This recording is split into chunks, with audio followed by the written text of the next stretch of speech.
Good evening, friends, enemies, and those still yet to be determined. My name is LukeTheDM, and it's my job to kill everybody. Welcome to the Tealeaf Adventuring Company.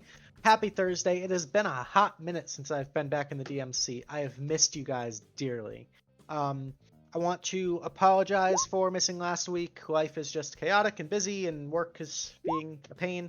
And absolutely thank Mr. Wee and Mr. SharkyHat for picking up the slack and keeping y'all entertained and goofy streams in my absence. But we are back with some Dungeons and Dragons type stuff. We have some returning players, some new characters. It's all going to be a blast. We have some good beginner tier action going on tonight. So get cozy, grab a drink, grab a comfy seat, grab a snack. It's all good.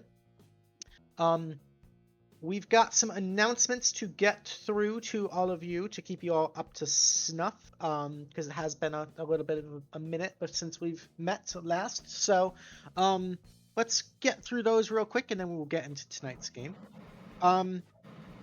First things first, I do want to always say / suggest that if you are not already, the Tealeaf Adventuring Company Discord is the place to be. You will get real-time updates on all of our events and plans and ideas. It's a great community of gamers that love Dungeons and Dragons, tabletop games, Magic the Gathering, video games of all sorts, everything nerdy. I say this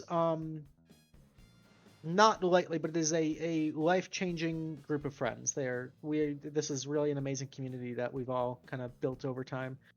So yeah, if you're not in there, come say hi. We've also got all sorts of other social media links. Our social media manager, Mr. Melvin, does an excellent job on the Instagrams, the Blue Skies, the Facebooks, you name it, we've probably got it. We've got our YouTube page, we've got our World Anvil page, and if you want all of those links in one convenient place, ! Socials will bring you to the link tree where you can find all those links in one convenient place.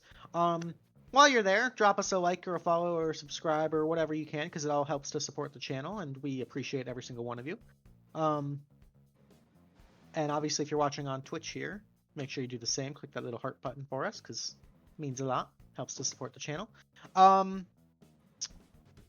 As far as events and things coming up in Tealeaf Adventure Company land, next week, same time, same place, we are going to have another backstory mission for Reginald, my character, which is going to be DM'd by Mr. Wee Woo. He always does an amazing job at these. So we're going to have fun with that one. We do have a couple of other backstory missions in the bank as well. Let me pull up my list here. We've got the Diego backstory mission, which is going to be probably August, and then Regis, which is also Wee Woo's character, is going to be after that one. Dates to be determined, but lots of backstory missions in the bank. It's all good stuff. Those are some of my favorite missions, custom tailored to your characters, so they're always a lot of fun. So stay tuned for those. Tavern tours, we are looking at possibly August time frame. Thinking August 13th looks like the next probable date, so about a month from now for Tavern Tours. That is another standing D&D campaign run by Mr. Wee Woo with a lot of your TAC favorites, playing a bar crawl themed game, which is super, super funny and goofy, and we all love it. It's a really good time. So definitely mark that on your calendar, grab a nice bottle of wine or a cocktail or something, and come join us that Wednesday. We've got ongoing for the year of 2025, we have partnered with an organization called Crit for a Cause. Crit for a Cause is super, super amazing. It's a one-woman show who makes all sorts of beautiful custom dice and other tabletop goodies and gadgets and trinkets and accessories. And a portion of every sale goes towards rotating charities that change every month. Beautiful products, lots of love put into them, and with every roll of the die, you're actually doing good in the world. So treat yourself and do some good. Definitely check out that website. Use our link right there. That is our associate link there. So we get a little bit of a kickback from that. And if we do get enough hits and enough purchases through that link, we eventually get goodies that we can then give out on our streams and stuff as part of the partnership. So Helps out us too, so absolutely take 5 minutes, go peruse that link because it's some good stuff. And it is already the middle of July, which means September is rapidly approaching. We are definitely planning on doing some sort of charity stream type thing. September usually seems to be the usual time frame for that sort of thing. So stay tuned for more announcements on that, but more to come there. We do still owe a lot of stuff still from last year's amazingly successful charity stream, including a TED cosplay, some matching tattoos, potentially a Call of Cthulhu game, a hot tub stream, lots of crazy stuff still happening. And we will eventually, I promise, come through on all of that stuff. It's just, again, this is not something we do full time. This is out of the love and joy of our hearts, and so we apologize if things are slightly delayed sometimes, if we seem unorganized or not following through. But we're human too. We all have 9-to-5s or full-time jobs and everything. So not making excuses, just it's the reality of these things. But we will hold true to our promises, rest assured, and we're looking forward to getting all those taken care of shortly. So, other than that, I think that's all I've got on my end, unless the voice in my head reminds me of any other ongoing things. I have no voices in my head, therefore there are no more announcements. So, without further ado, let's get right into tonight's game, which will begin, as they almost always do, in the beautiful free city of Kaedoria, located on a lonely peninsula to the north of the Midnight Sea. There on the prime central thoroughway drag known as Avandra's Alley, just where it turns right and to the south on Melora's Way, in that central town square known as Ava's Piazza, sits a beautiful 3-story mansion which now serves as the Tealeaf Adventuring Company Guild Hall. And summer is in full swing. Just a couple of weeks ago, there was this grand festival celebrating the coming together of the guilds, which Tealeaf Adventure Company had participated in. People are enjoying the beautiful weather, enjoying the parks and the streets and the scenery of the free city. But today, we have a new visitor to the Tealeaf Adventuring Company. So approaching this beautiful mansion with this large garden out front right next to Ava's Piazza, you can see there are fruit trees and lemon trees kind of bordering either side of the short walkway. You see a large double wooden door with 2 sets of brass door knockers. Finnson, why don't you take a couple minutes and give us a description of what we're looking at here? Approaching the Tealeaf Adventuring Company, in a movement that can only be described as waddling, given his size and everything, donning a wizard's hat and robes, is a humanoid great white shark.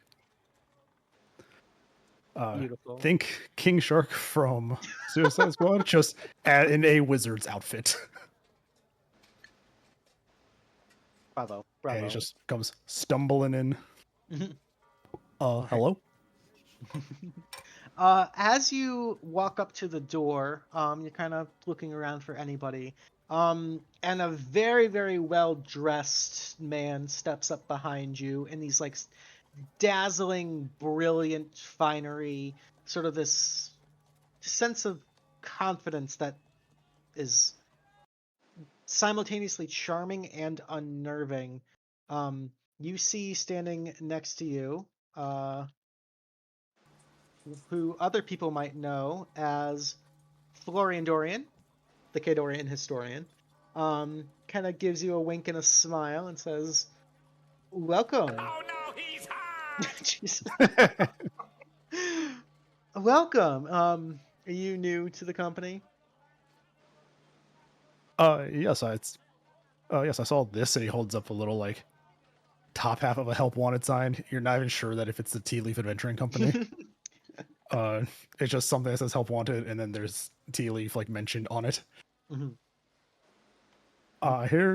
Here you all are hiring? Oh, I'm sorry. I don't actually work here. But here, let me hold the door for you. And he actually opens the door inside and sort of gestures as if to let you pass ahead of them. You kind of wonder how he opened the door if he doesn't work here, but he seems friendly enough. Hmm. I guess our doors must be opened by very unique individuals. Oh, Very interesting don't worry place as about it. I'm like waddling. I'm a regular here. They love me here. No worries at all. And he escorts you down a long hallway into the Tealeaf Adventure Company Guild Lounge, where you can see a long dinner-style banquet table on your left, full of all sorts of goblets and platters and plates and silverware and foods of every make, model, and fashion. On the right is sort of a lounge area surrounding this large hearth with chairs and tables and sofas and recliners.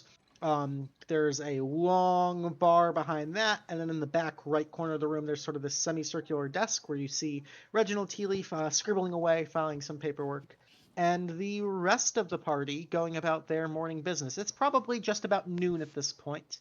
So we can go around the horn really quick, and what would all of your characters be up to this morning, afternoon, lunchtime kind of time frame as these two individuals walk in?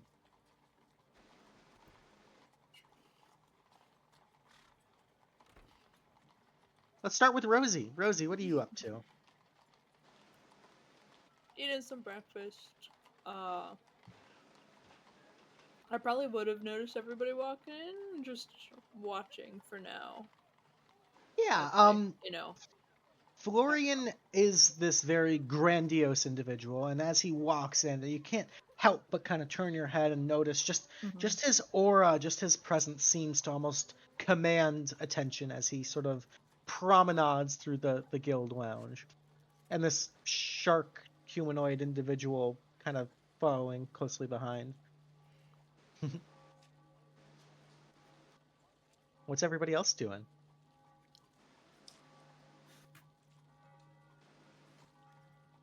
Nootus is curled up in the corner with a bottle, passed out. Sounds about right for Nudist. Just kind of in that little bit of a stupor, kind of conscious enough to hear people walking through and stay alert, but also just kind of like snoozing a little bit. I dig it. I dig it. We've all been there. All right. What about Keybanise? What is Keybanise up to this morning here in the Tealeaf Adventuring Company? That person whose life I spared during my very first mission, he managed to bring half a dozen recruits. And I'm telling him the outcome of my previous mission, which I believe was a rival guild was trying to cause trouble for our guild. And I even hinted at basically scapegoating one of their cronies. Keybanise is amassing sort of a small following here in the Tealeaf Adventuring Company. Love to hear it. Alrighty. And last but certainly not least, Belladonna. It has been a little bit, so coming down maybe a little bit shy. What are you up to this morning? Belladonna is just kind of trying to read the room, get a good vibe, and slowly wake up with a frosty morning beer and a turkey leg and see how it's going. Alright. Sounds heavenly. As you guys all notice these two individuals walk in, Florian will glide and glit over to Reginald's desk and sort of drop one elbow and lean and says, "Well, hello, my good man. How are you doing?" And Reginald kind of caught a little bit off guard. Greetings and salutations. Excellent morning to you, Mr. Dorian. Were you looking to perhaps arrange a contract this morning? And Florian, of course, I would not go anywhere else, and I have actually quite the interesting proposal this week. As a matter of fact, do you have a particular crew in mind? For a bit of exploring, spelunking, digging into the histories of the Free City and its founding. And Reginald kind of course, we'll get our standard group of 5 at the usual cost, right away, and kind of sits up a little bit. This short little halfling man kind of raises up, straightens his tie a little bit, and kind of starts scanning the room, trying to make eye contact with anybody that might be interested in a mission. Oh, me, I'll go. Rosie, yes, come gather around, gather around. Oh, perfect timing. Beautiful. And you, my new friend there, I'm Reginald Tealeaf, owner and proprietor of the Tealeaf Adventuring Company. Welcome in. I assume you're here for employment. Yes, I am. He just like his hand just shakes it, but it's like full force, like shark shake. And what is your name? My name is Finn. Finn, excellent. I have a dossier for you. It's a bit of a brochure explaining the benefits, perks, and You got a brochure for this place now? Well, yeah, there's always been paperwork for all the new hires. You filled yours out, right, Rosie? I'm sure I have your file I'm pretty somewhere. sure I filled out something, but I didn't think I got fancy paperwork. Everyone should have got the fancy amnesty. Anyway, it sounds like we've got a contract here, so this is the perfect opportunity to get your feet wet. I'm sorry, that was terribly inappropriate. To get a little bit of a beginner experience. Moving on, yes. So I've got 2... anyone else looking for a contract? Belladonna! Yes, my dear. Would you mind joining us? We've got another potential lead here. Absolutely. Excellent. Would you mind just maybe giving an elbow to the goblin man sleeping in the corner? It's not a good look in front of customers. Absolutely. Can the elbow I give him be an extra nasty fart that wakes him up? Absolutely. That is such an unpleasant way to wake someone up. Okay. With a flatulent greeting, Needus, you are woken up by sound or stench. But you see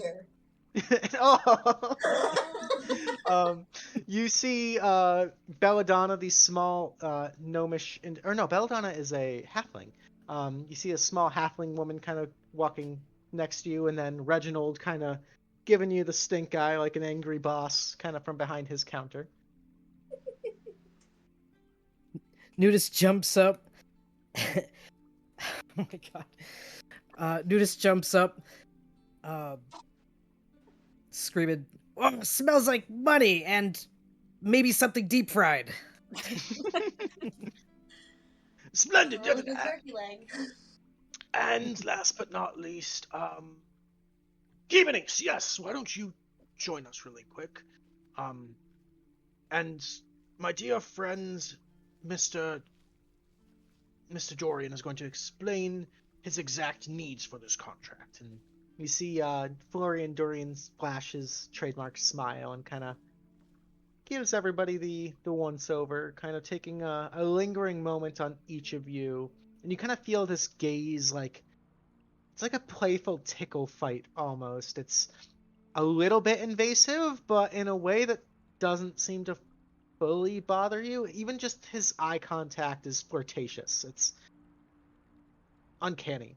But Florian sort of leans back and goes, yes. Well, I have called upon the Tealeaf Adventuring Company many a time for my personal exploits and employment.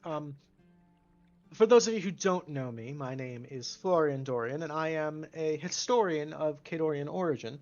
And it is my personal mission and passion in life to investigate and learn as much as I can about this beautiful free city and its founding.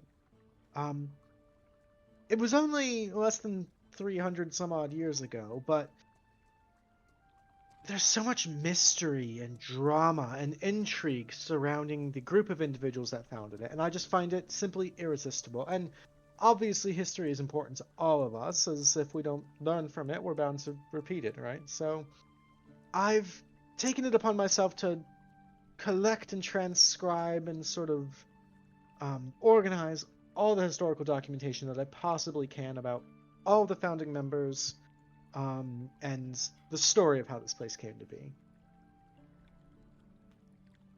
And I am myself not really the adventuring type, so to speak. It's just a little bit too icky for me, and the violence is simply detestable. But anyway, that's why I have lots of money and I have wonderful adventurers like you to do that part of my job for me.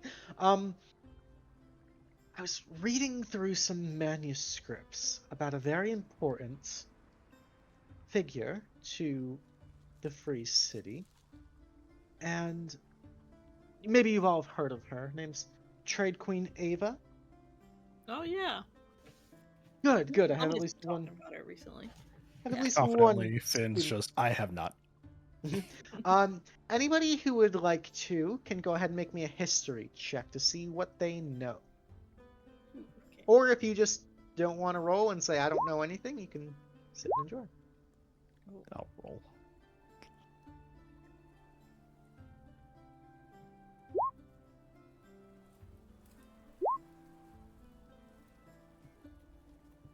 Alrighty, we've got some history buffs in here. Belladonna and Keybanise, you guys would know. Trade Queen Ava was sort of revered as the savior of this city, as sort of the founding trademark, almost like a George Washington type figure for the United States. She was revered as this fearless warrior of freedom and liberation. She sailed the seas and eventually created this city where it stands with a group of pirates, actually, that sort of welcomed people of any race or creed or background under one place where anybody had the potential to rise up and make a life for themselves and kind of stake their claim in the world and start fresh. A lot of refugees from this great war between 2 warring nations of Dios and Lexigrad about 250-ish years ago. All of you would know that there's a massive statue of Trade Queen Ava just outside the Tealeaf Adventuring Company, and that this town square known as Ava's Piazza was named after Trade Queen Ava. She's sort of a almost mythical type being. There's actually some debate as to whether or not she actually truly existed, or was just sort of a kind of a fairy tale type type individual, but nevertheless, sort of seen as the crowning queen of the founding of the Free City. So after a brief discussion and sharing these tidbits back and forth, Florian kind of listening and nodding. Yes, well, as some of you may or may not know, Trade Queen Ava was originally a pirate herself and involved in some less than glamorous activities. And she had assembled her own crew of talented, extraordinary individuals that were all extremely important to the founding of Kaedoria. And there is some documentation and letters and history regarding each of these crew members, but there's one particular individual that I had not stumbled upon until just recently, and it's sort of piqued my interest to the point of obsession as of late. Such little is known about this figure that I simply have to learn more. What I do know is that Ava had a companion who went by the name, or rather the title, of Crowtooth? I'm not quite sure either, but anyway, this Crowtooth, from the little snippets of history that I was able to find, was a very skilled shipwright and alchemist and inventor of sorts, and had a strange obsession with teeth. I'm not sure if that was a typo or what, but anyway, apparently was beloved by the entire crew, and after the founding of the Free City, simply went missing. There's no record of any sort of ceremony or goodbye or great quests, just sort of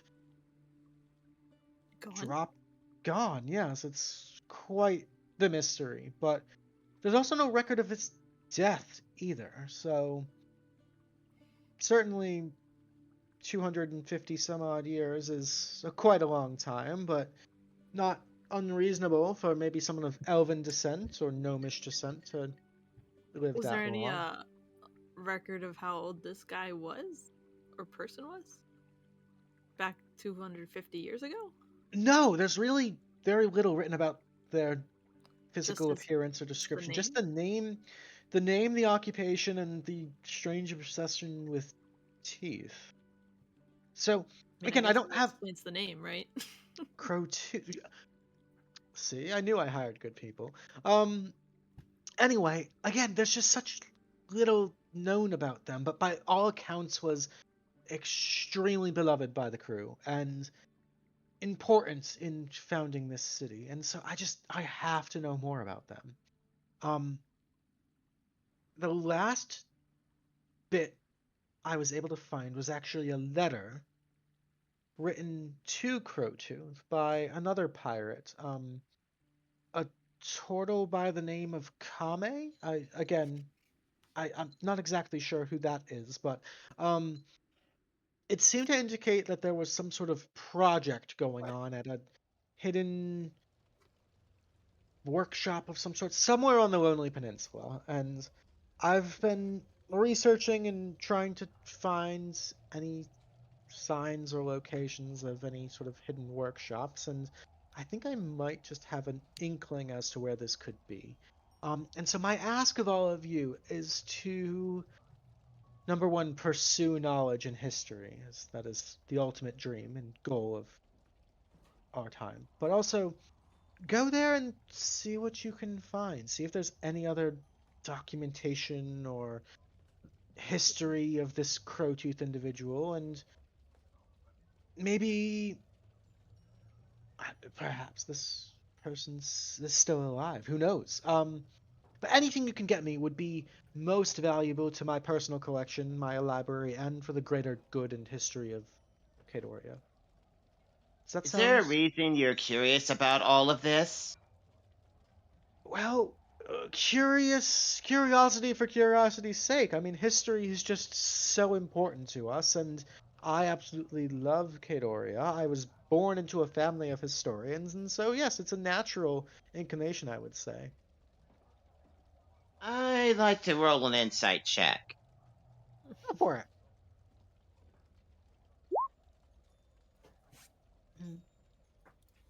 So Florian Dorian always comes off as a little bit mischievous and playful, and so his body language can be a little bit tricky to read. But just listening to him, he sounds pretty genuine when he talks about history. If nothing else, his passion shines through his words and through his expressions and through his motions. You don't sense any other ulterior motives or any mischief or evil behind his words. He seems to be pretty genuinely curious.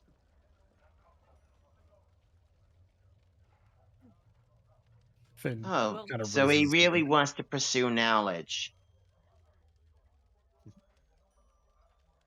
Sounds like it. Finn, did you have something? Yeah, Finn kind of raises his hand and it's just like looking at the still looking at the paperwork for employment while listening to the whole thing. It's just like, so we're looking for a missing person from some time ago? Is this a normal job for you all?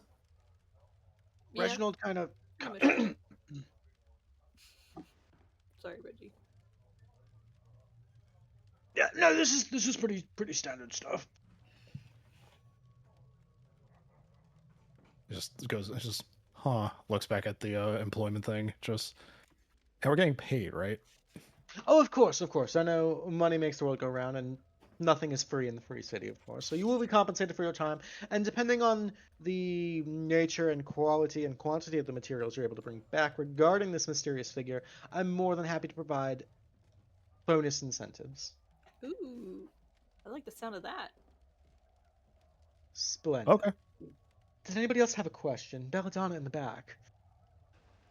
I was wondering if I could do a perception check to see if there might be anything subtle in his outfit, or if there's anything even cleverly worded within the employment document that may also subtly and discreetly kind of show a little bit of a link as to what has inspired his curiosity. Sure, make me an investigation check. Alrighty.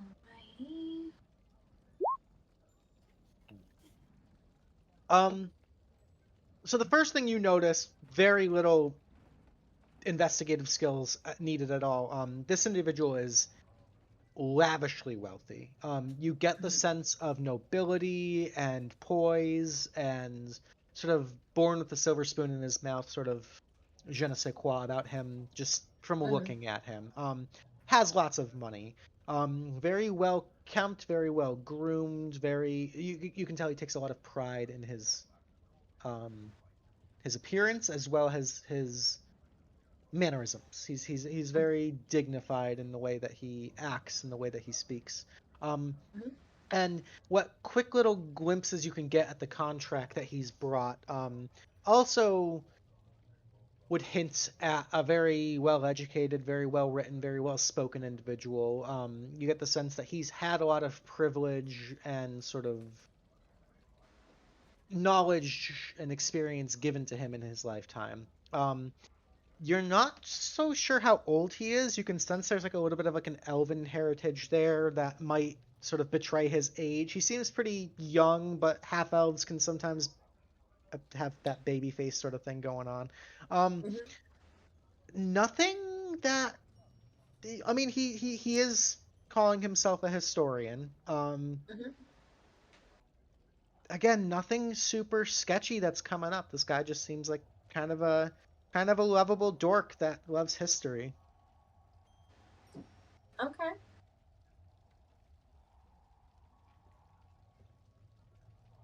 Yes, Reginald. So if you just want to sign right there, and of course the bonus incentives, yes, important. Good, good, good.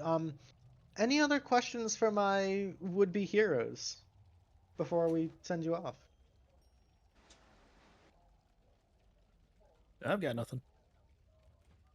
Nope. Splendid, No. splendid. Okay, just remember, we're kind of going off a lot of guesses and missing bits of information. So of course, just be careful. Keep your wits about you. You're all, seasoned adventurers and whatnot. So expect the unexpected and whatnot. And again, if you can salvage any bits of history about this individual, it would just be so wonderful for Free City.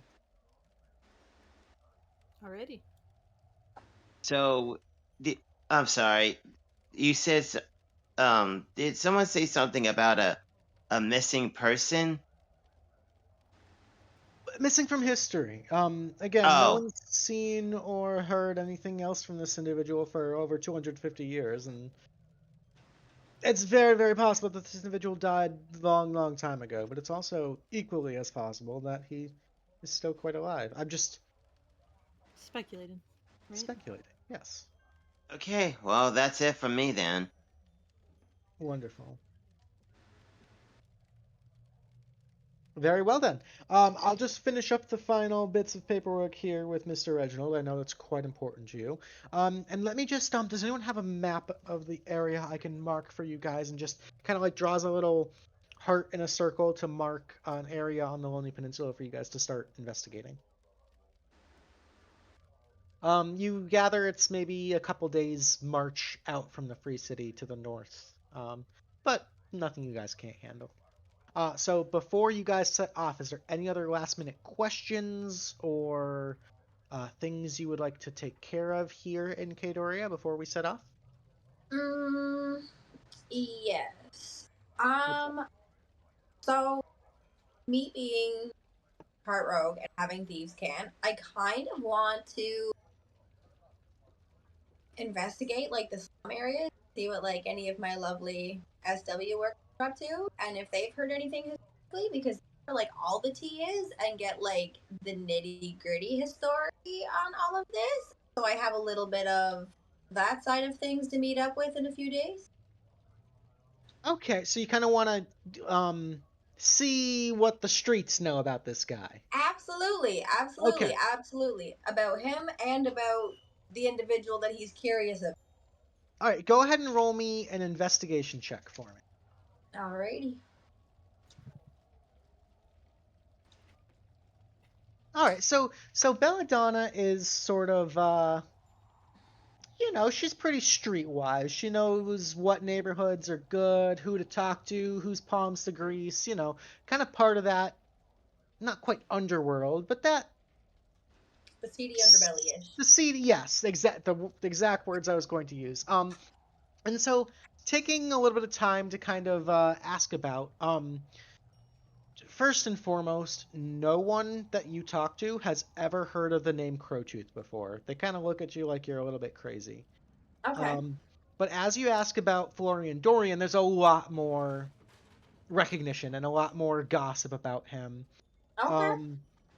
You get sort of a Nepo baby sort of reputation about him.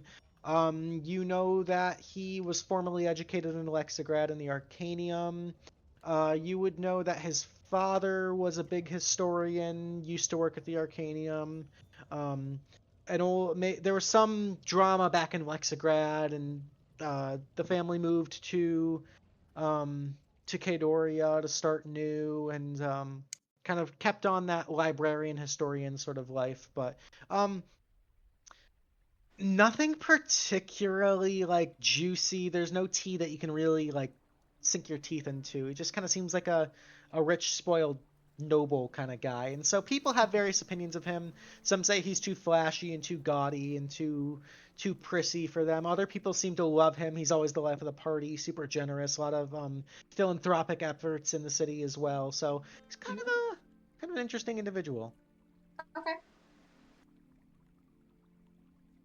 Anybody else have anything they'd like to take care of before we set out? Nope. Finn is Not that I broke, can so I think of. can't do much. Yeah, food. Let's see. I believe I still have that. Do I still have that magical bag of holding? Yeah, you had spent Tealeaf points on that, I believe, so that's all Yeah, yours. and I believe I have Nana's spoon. Mm-hmm. Okay. Oh, wait, did you want to prepare a meal for your party? You mean prepare a meal? So your spoon has this nifty little ability, where if you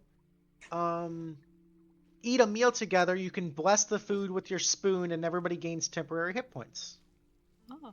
And how long do those hit points last? They will last until you guys take a long rest. All right, let's do that. You All can right. never have too many hit points. Very Oh, true. yeah. So Key, go ahead and roll me 1d10.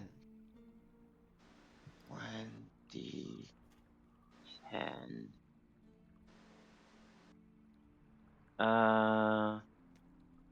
So D10. Where do I find that? Okay, I'm looking at Dice Roller. Yeah, so in the top left, there's that, right on the left-hand side, there's a button for D10.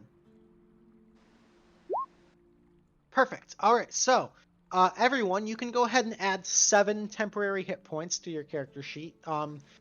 Temporary hit points kind of act as a shield, so you're going to subtract those first before you get into your actual hit points. God, that's almost my entire HP. Yeah, that was a good meal. Delicious. Thank you, Keybanise. Yes, thank you very I'm much. up to an effective 16 hit points. Let's go. Nice. Alrighty.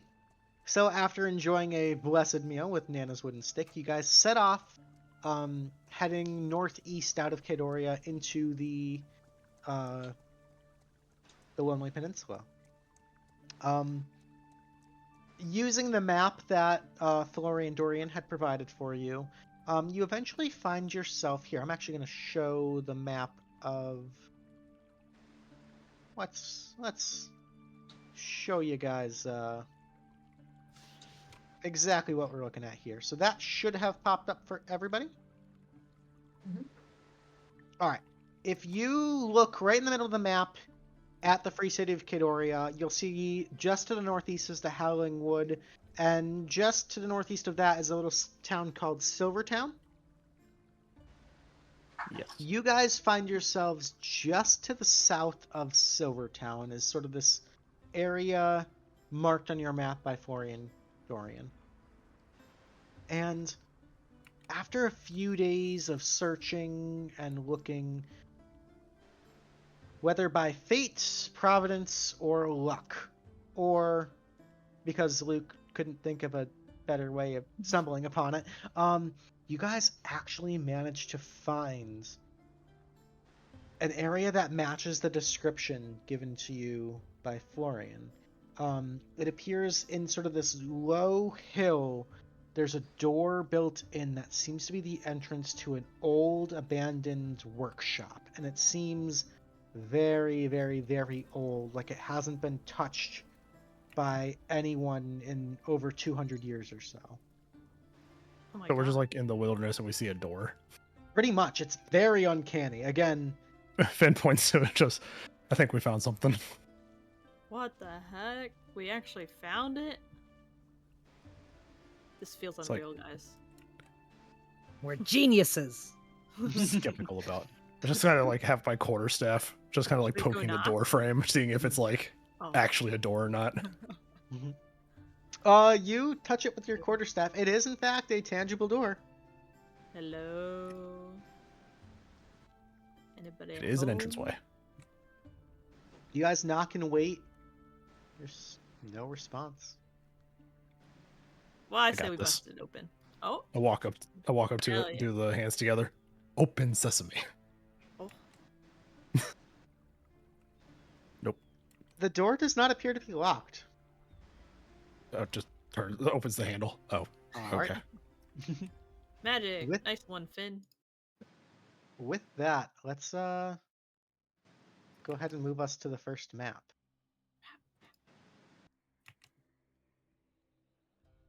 You guys enter into this very TARDIS-esque space that is so much bigger on the inside than on the outside. And you see this mechanical, whirling, whizzing, rusted bronze and branch workshop that is ancient and yet miraculously modern. You see gears and cogs and vents and steam, but also roots and vines and moss and plants kind of growing all over the place in this chaotic, dissonant, disorganized place. It is dusty and dank and very, very humid in this place. There's the smell of smoke and sulfur and mulch that kind of permeates the air as you guys walk in. But as you step through the doorway and kind of get your bearings, there's this almost faint electrical flicker and hum as the place seems to kind of spark to life, and you hear machinery kind of start to slowly begin working again. And you see these strange bulbs of energy, almost like light bulbs, kind of illuminate the place for you. It's a very like steampunk kind of vibe in here. Well, obviously, this place is magical, given the dimensions. Yeah. I guess we Cool, should they start got looking around. automatic. Yeah. Cool, they got automatic lights in here. What's a light bulb? I don't Do know. we have light bulbs in Kaedoria, or are we all still by candlelight? Probably have light bulbs. I'd say there's probably limited electricity. Character moment: Finn has never seen a light bulb in his life. So, I'm gonna start looking around, see if I can find anything. All right. You guys are free to move your tokens anywhere you'd like to on the map. Finn. Let's go head down here. Okay. I need to roll anything. Let's see. Anybody else? Okay, Belladonna's going towards the window. Anybody else want to move around, investigate anything? I'll go over here. I'll move. No, that's not it.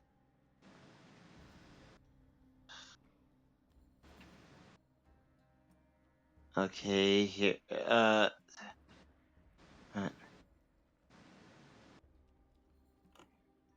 All right. This is. All right. Here What we you trying to do? go. Maybe I can help out. Here we go. Perfect. Okay. Alrighty, I'd like each of you to roll me an investigation check as you're kind of just exploring, searching the place. He has no idea what he's looking for.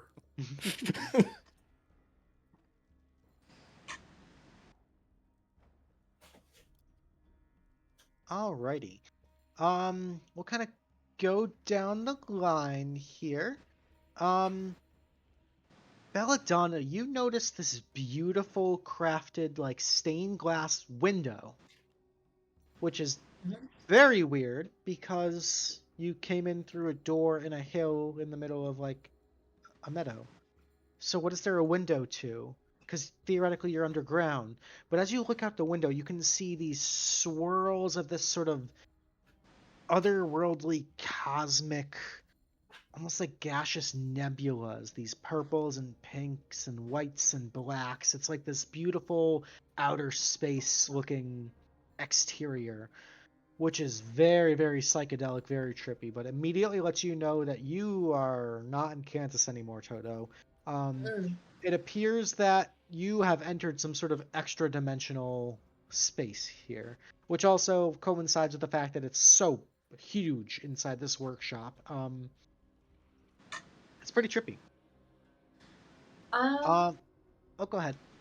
Am I able to roll an additional stands out as odd? Recognize anything that could be like a slightly language or You're cutting out just a little bit, sorry. is there a way for me to do a perception check if anything stands out that could be like a symbol or like a saying or something that may be in a different language that I might recognize that could give me some kind of like a hint as to what's going on here? I would say, I mean, you can kind of see the craftsmanship of this window. There are no symbols or writing on it, but this is so alien to you, Belladonna. You have no idea where you are. It is no check required. This is so far out that it's like, whoa, Okay. like yeah, it's a little bit scary how foreign this is. Okay. Oh. So while everybody else is investigating, can I like kind of put myself here somehow, like almost like perched up watching everything, so if something were to pop out, they don't see me necessarily, but I'm quietly observing everything? Yeah, go ahead and roll me a stealth check, kind of trying to like hide high up like a sniper. Yeah. Okay, go ahead and roll me a stealth check. Alrighty.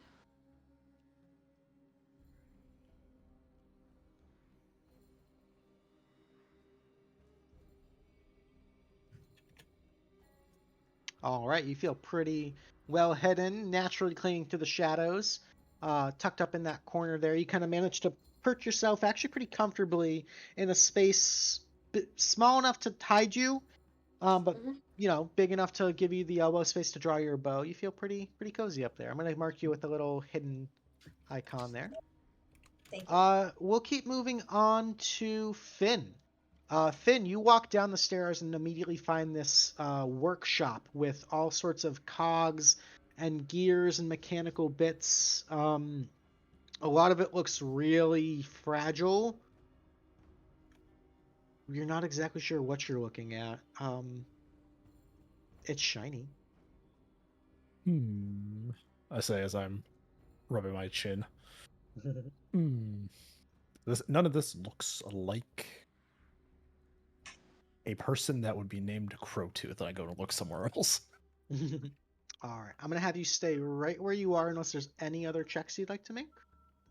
Nope. Okay. Yeah, I'd say with a 4, unfortunately, this is My best pretty stat. bizarre stuff. Yeah. We'll move on to Nudis.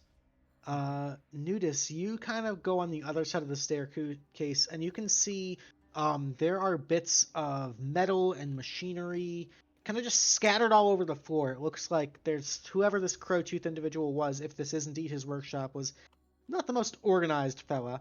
But in particular, this light bulb has just caught your eye, and it is so shiny and bright, and you're just kind of staring up at it like, whoa. How does that even work if there's no wires? And it's just so beautiful. I must have eaten those weird mushrooms again. Yeah. Is there anything else you'd like to, any other rolls or checks you'd like to make, Nudis? Nope, not at this time. Alrighty. We'll move on to Rosie up in the corner. Rosie, as you kind of walk along this catwalk, you can see again more bits of machinery, more bits of mechanical equipment here. But you also notice with a 20, it's a pretty good roll. Every bit of metal here also seems to have some sort of organic component to it. There's some sort of like living plant matter associated or intermingled in all of these gears and cogs, whether it's like this sort of like dirt soil covering the ground or roots kind of intertwining between the cogs and the gears. There are leaves and branches. It's this strange marriage of metal and plant matter everywhere you look. You've never quite seen anything exactly like this before. Ugh. Okay. Interesting. There's not like any like symbols on the gears or anything? Not that you can see, no. Okay. Any other checks you'd like to make, or any other thoughts, actions, things like that?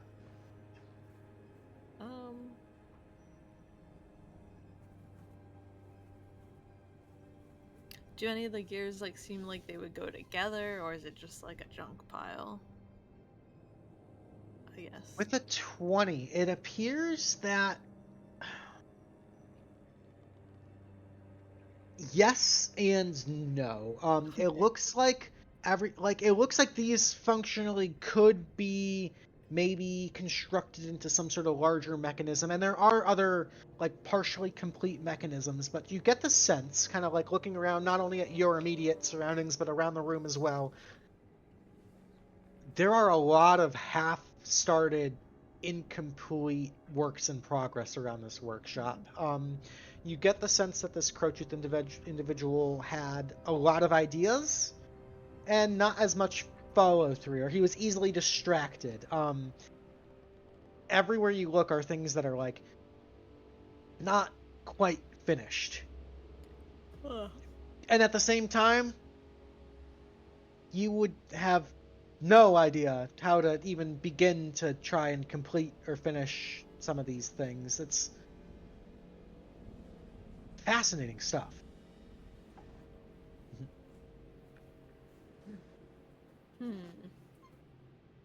I'm gonna spend a few minutes just trying to smash things together, see if Sure. they stick. All right, we're gonna get to that in just a second. Let's move down to Keybanise, last but not least. You find yourself in a small storage closet. And in this closet, you can see there are all sorts of powdered roots and herbs and spices and all sorts of alchemical reagents that you would know are commonly used in medicines and potions, things of that nature. But there's also a lot of these similar things that are completely foreign to you. You've never seen materials or anything like that. Just from context, you can place that these are probably some very rare or old types of alchemical reagents, but the specifics are a little bit beyond your expertise. Wait, so you said so basically materials used to make potions. Yeah, potions or medicines or elixirs, things like that. Am I able to make any of that? Do you have proficiency with an alchemy kit?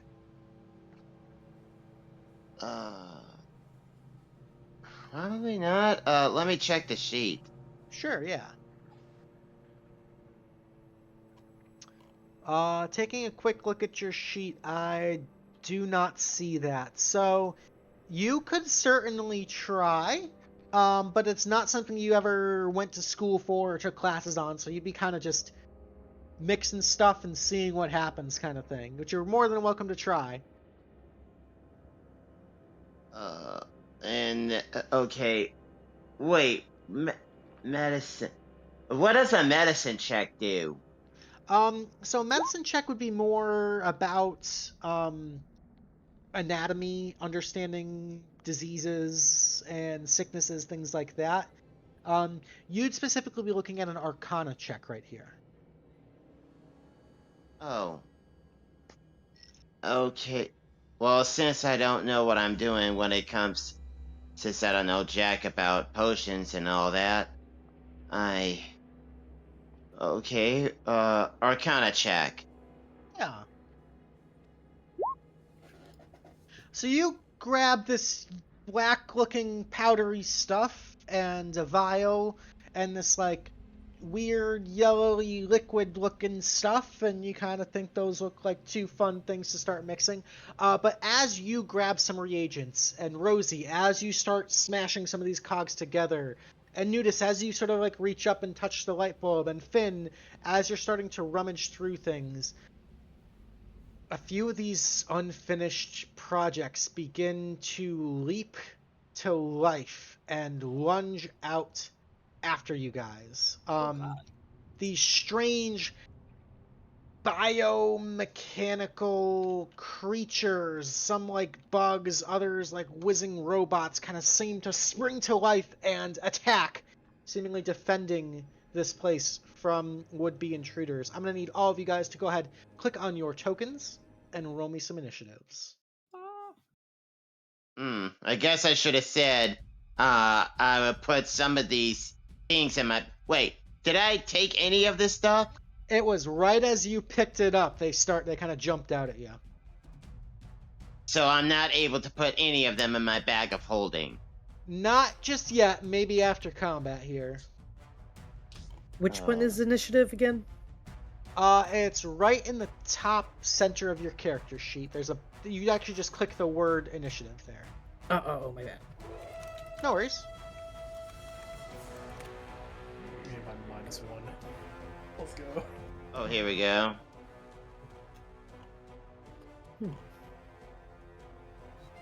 Oh.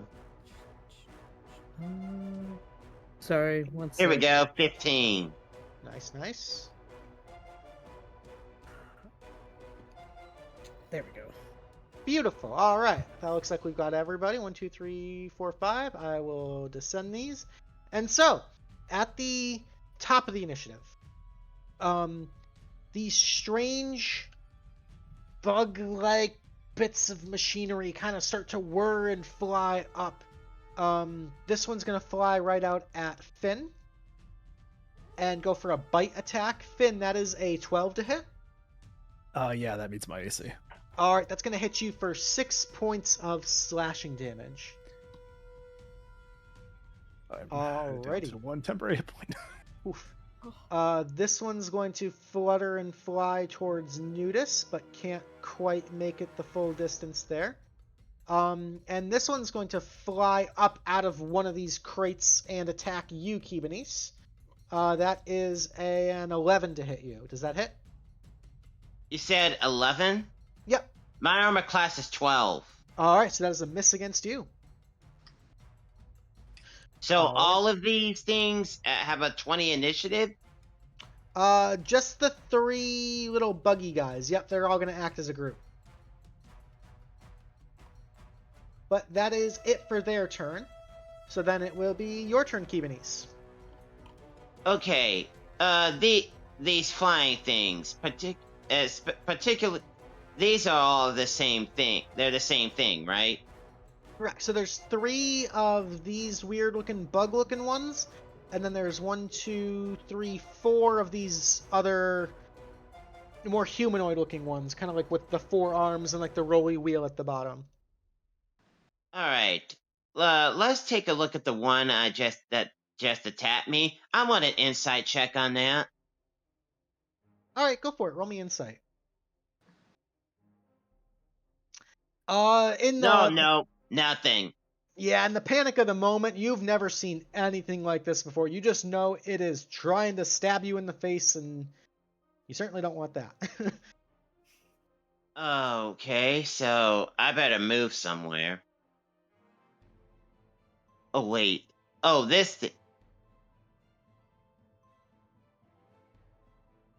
Oh, wait. This thing would get in the way. Okay, that spoon thing. Remind me how that works if I bonk someone with it? So, if we pull up your sheet really quick, you can use an action to try to put this thing in timeout. So you can touch it, it'll have to make a wisdom saving throw, and then it'll be charmed. Essentially, it sits down in timeout and can't do anything until someone else hurts it or uses an action to sort of get it out of timeout. And what's the saving throw? He would have to make a wisdom saving throw.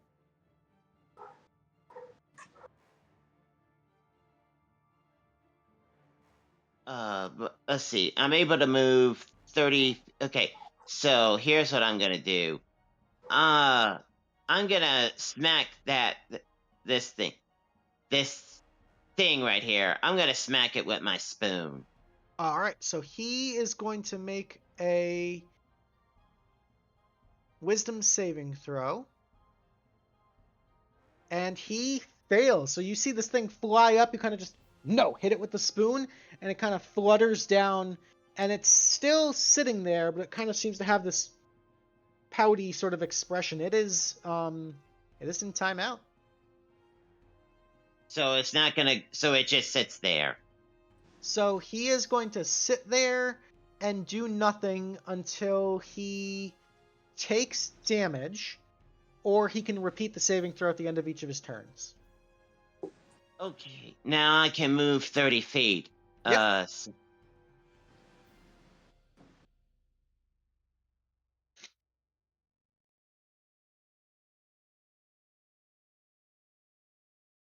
I guess I don't know what that thing's movement is.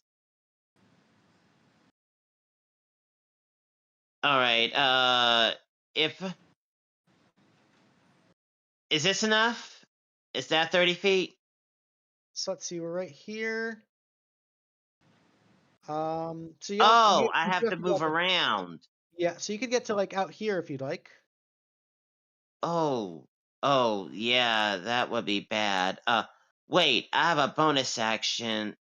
If I make what was it? Misty Step? Something like that? Misty Step could let you teleport another 30 feet, so you could get... Yeah, I'd say you could get right where you are if you want to spend the spell slot to Misty Step. So I have to move... Okay.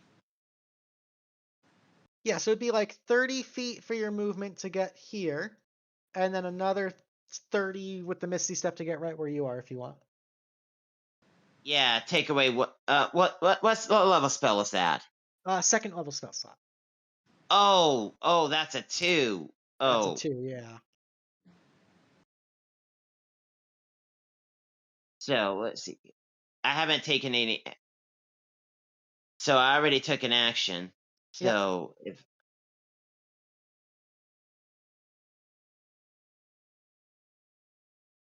Will this work? Perfect, Or is yep. that too far? No, Okay. that works for me. All right. Alrighty, so that was your action, bonus action, and movement for you. So we will keep things moving, and we're going to go to Nootus. All right. I am going to move right next to the robot guy, Okay? and I'm going to smack him with my short sword. All right, go for it.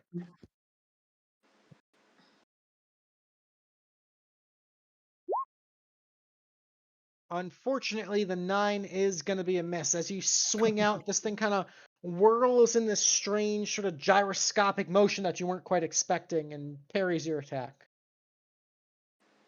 Ah.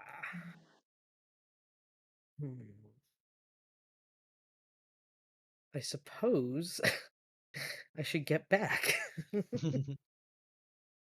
I'm going to use my bonus action to dash, Okay. and I'm just going to dash over to the side a bit. All right. So if you do dash, he will get an opportunity attack. Would you like to bonus action disengage instead? Sure. Okay, so yeah, disengage is sort of carefully backing away from him so that he can't get that opportunity attack there. Okay. Cool. Alrighty, I believe that's it for Nootus. We're going to keep on moving. We've got these things now. They're going to kind of start whirling towards enemies. So this one is going to... Actually, you see this one sort of whirl to life and starts in this blast of steam. You see the steam kind of start to scorch this thing, and it's going to take a decent bit of damage there. But then it's going to spend its movement 5, 10, 15, getting right up next to Finn, and make an attack. That is a natural 1 against you. That's a miss. Oh, thank God.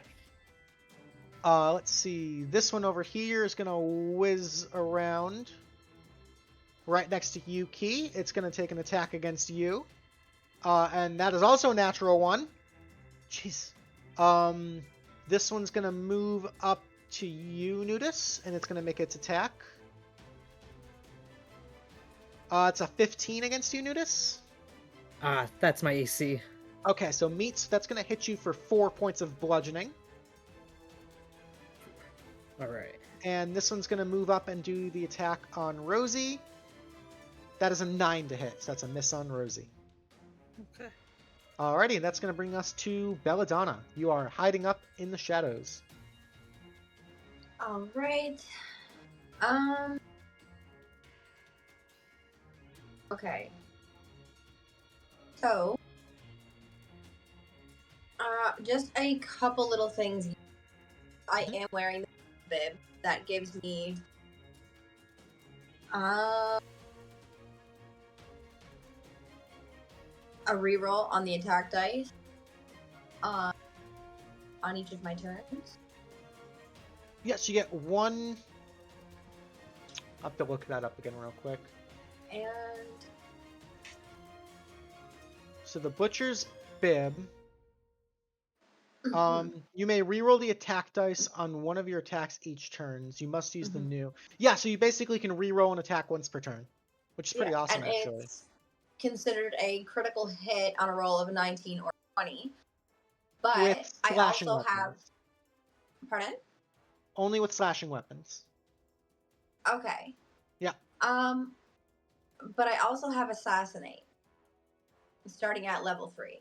You do. So that says, I'm at my deadliest. I get the drop on enemies. I have advantage on attack rolls against any creature that hasn't taken in combat yet. So unfortunately, both of these creatures beat you in it. Yeah, they've both taken their turns already, so you don't get the you are hidden, so you will get the advantage, but you don't get the assassinate here yet. Yeah. Okay, so then I can still at least do sneak attack. Yeah, so you can absolutely sneak attack any target you want in here. Right. I was wondering if I have the ability to move, because I have 25. I'm just trying to think, does that count diagonally? Mm-hmm. Okay, because I think I have enough to perch kind of on top of these tubey-looking things, if possible, So you're kind of trying but to get still remain hidden. like right up there. Yes. Yeah. Perfect. Yeah. Beautiful.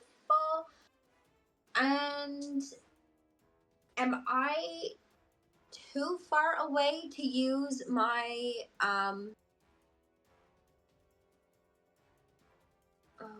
my crossbow?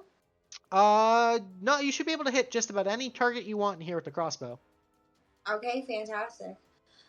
'Cause I'm actually having a little bit of difficulty differentiating the creatures from us right now. Is this bird-looking thing down here? Yes. Yeah, this guy right there, that's one of these weird bug-looking things. Okay. Can I shoot that with my crossbow and then disengage so he can't find me or see me? So you could shoot him and then bonus action to hide again to try to stealth again. Yeah. Yeah, let's do that. Okay. Alrighty. Sneak attack.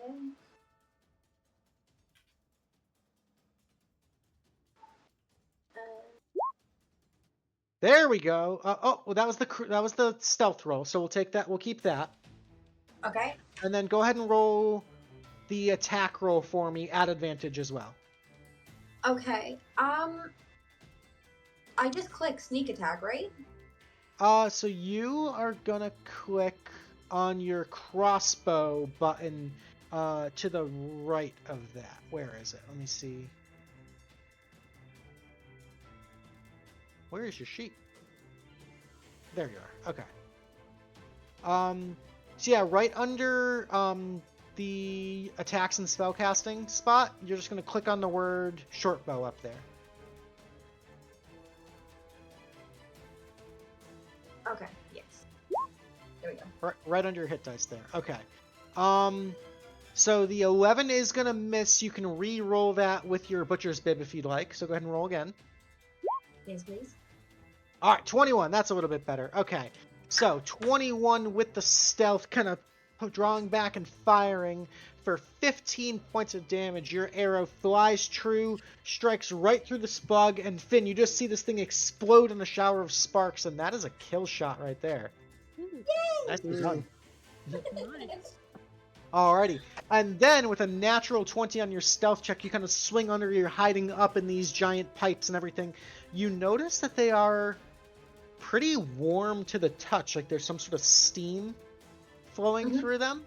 Not unbearably so, but definitely warm. Do I hear anything? You can Like- hear the sound of the rushing steam going through it, yeah.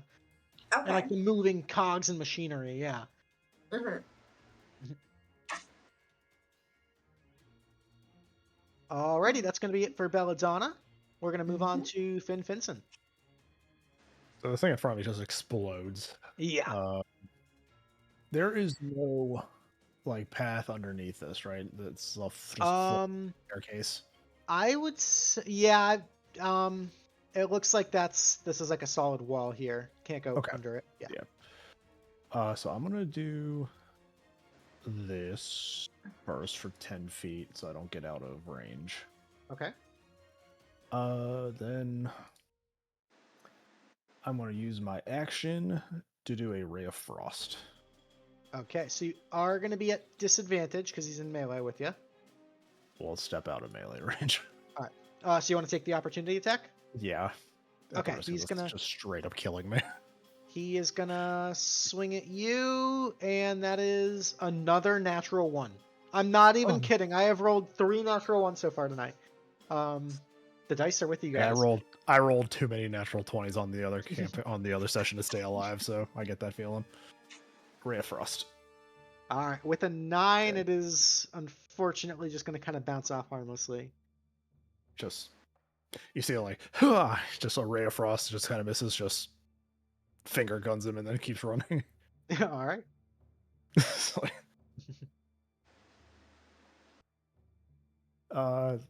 that's all I can do. Alrighty, keeping things moving. Realizing wizards don't get a lot. Not at level 1. Not at level 1. That's going to bring us to Rosie. Okay. I'm gonna.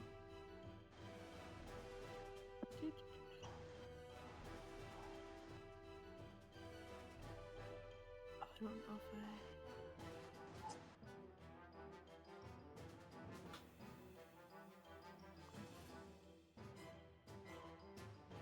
Well, I guess I'll just try and knife him. I got a Alright, dagger. yeah. I'm just gonna go for that. Go for it. Nat 20, let's go. Oh, sweet. Quickly, in your goblin instincts, pulling out a shiv and just right in the face. A little baby crit, 3 points, but still something. You gather that these things have. What's interesting, it's made out of metal, but when you pull the knife out, it does still bleed. Oh. Something. If it's oil or sap or some sort of bodily fluid, there is an organic element to these things that. Am I allowed to lick it and see if I can tell what it is? Sure, lick it and make me a nature check. Okay. Nature. Oh wait, I didn't do it. Let's go. Another Oh, nat oh 20. yeah. What the fuck? It is a mix of like hydraulic fluid and sap. Oh. It is like a blend of oil and like biological. Yeah, it's really Ugh. weird. Ah, Is it big combustible? ah, I hate Hydraulic this. oil? No, not really. Not really. Anybody got firepower? We should light them up. So it's not combustible. That's my turn. You're not sure just yet. One way to find out though. We're gonna keep things moving, and at the start of round 2, the little buggy guys are gonna go again. So this one right here is in timeout. He's gonna repeat his saving throw, and he is still in timeout. This one right here is dead, so that leaves one more right here. Is going to fly after Nootus. And he's going to make a little bite attack at you. That's a 16 to hit, Nootus. Yep, that hits.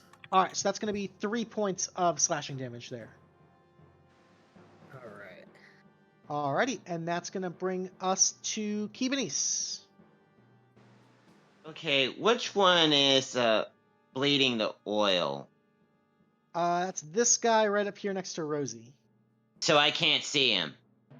You're at a little bit of a lower elevation, so it might be a little tougher for you to see him, yeah. And Okay, and that. You've got What this guy about right if up I in your check on face. that one? What are you trying to discern about him? Okay. So we can't see the one that's bleeding, so we don't know if it's combustible. But these things are metal. Let's see. Well, I believe I have a fire spell. What was it? A fire cantrip spell? Basically, yeah, if he has any weaknesses, like elemental weaknesses, like fire or something like that. Think Pokemon rules. Yeah, go ahead and make an insight check for me.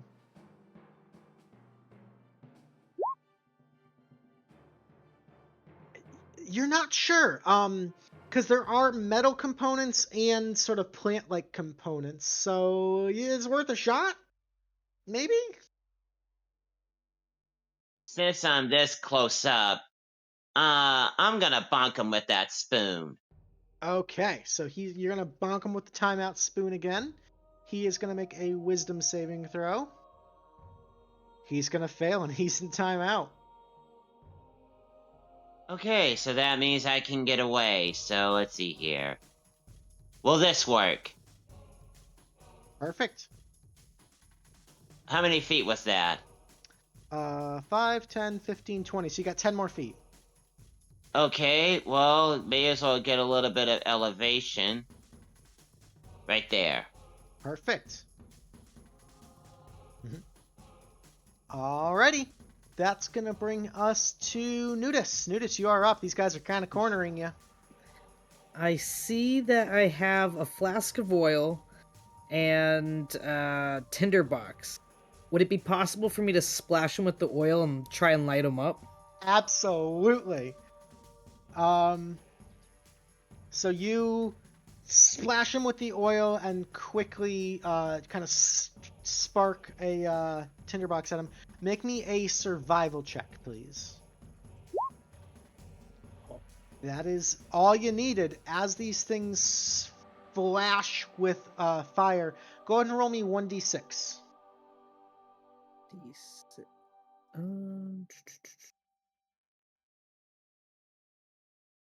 How do I do that? In the top left-hand corner, there is a die roller button for you. It's at the bottom of that little menu, and then you can just click on the d6 button. Oh.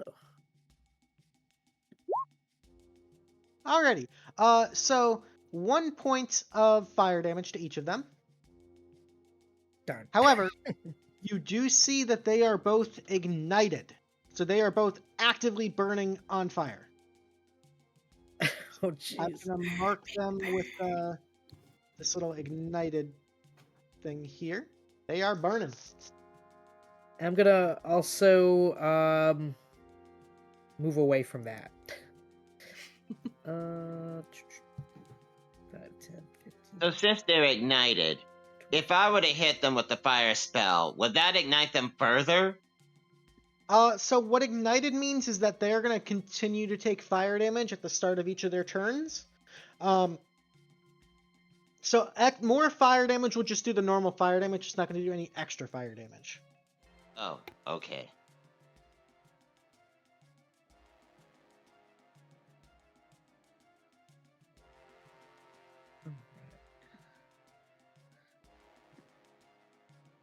And Alright, that's it for me. Okie dokie. Belladonna's power flickered. She's trying to get back on as fast as possible. Okay.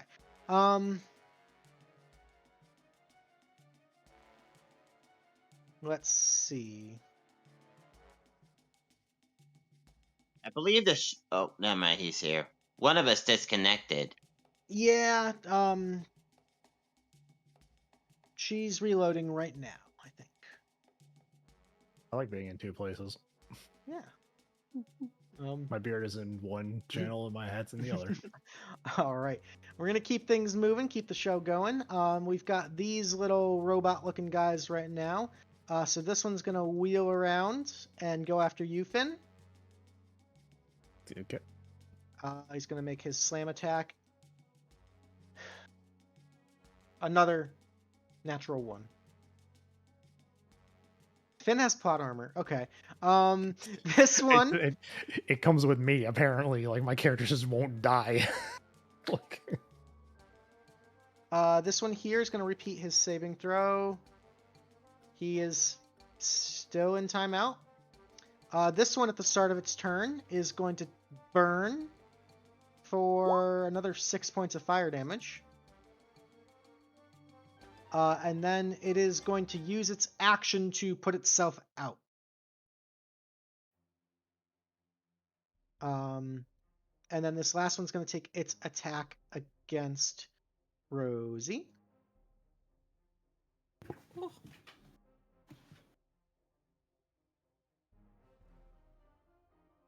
Guys, if this was a Same You charity stream, I would be like $200 in the hole right now.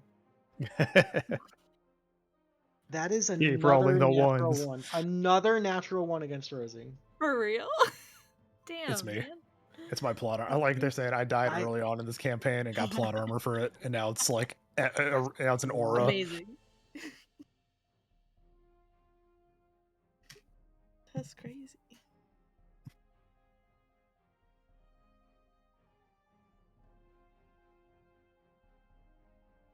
Luke's going to set up like a top-down camera on his desk and just start rolling physical dice. I know, right? No, I would. It's like, Here's an idea.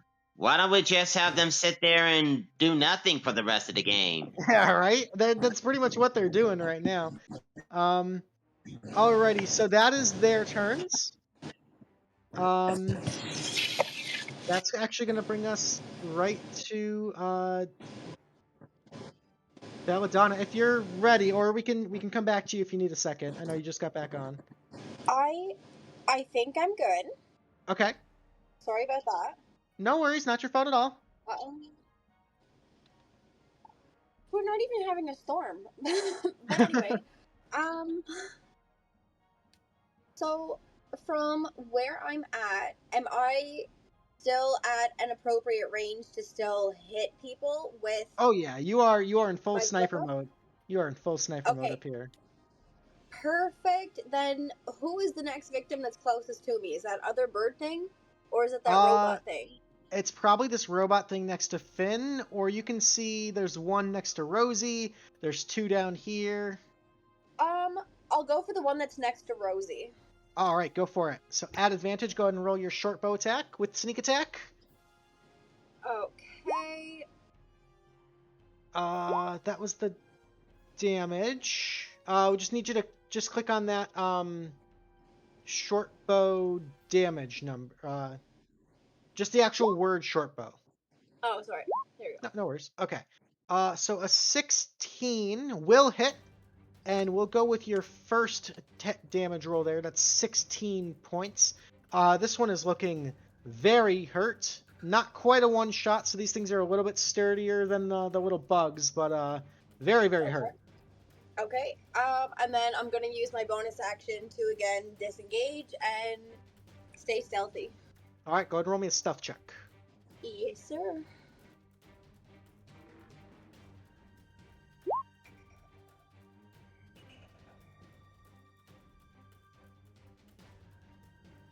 Alrighty. Not quite as stealthy this time, but still kind of staying up there. You feel pretty hidden. Okay. Alrighty, that's gonna bring us right on to Finnson. Finn has noticed that several enemies are on fire and is starting to feel like we might have lost control of the situation. So he's going to move 15 feet, risking another attack of opportunity. Alright, maybe this guy will not roll a natural 1. That's a 6. Okay, cool. It's an improvement. It is a noted improvement. We're going to Ray of Frost him at the bottom of the stairs. The guy will proceed with the end of my turn. It's like... So many natural ones. Alright, keeping things moving. That's going to bring us to Rosie. Okie dokie. I'm just gonna knife this guy again, heck. Go for it. Wait a minute. Actually, do I have... Yeah, no, I'll just do that. I'm just gonna Okay. stab him. The 12 is going to be a miss, unfortunately. Okay. That's fine.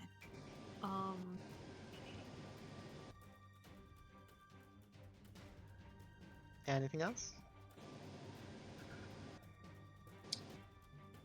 Could that be the one that Rosie's attacking? Mm-hmm. Since I just attacked him recently and the fella's like pretty disoriented with it, does that give her any kind of advantage? Unfortunately not. He's still focused enough to defend himself, yeah. Okay. Yeah. Next arrow will be at the arse.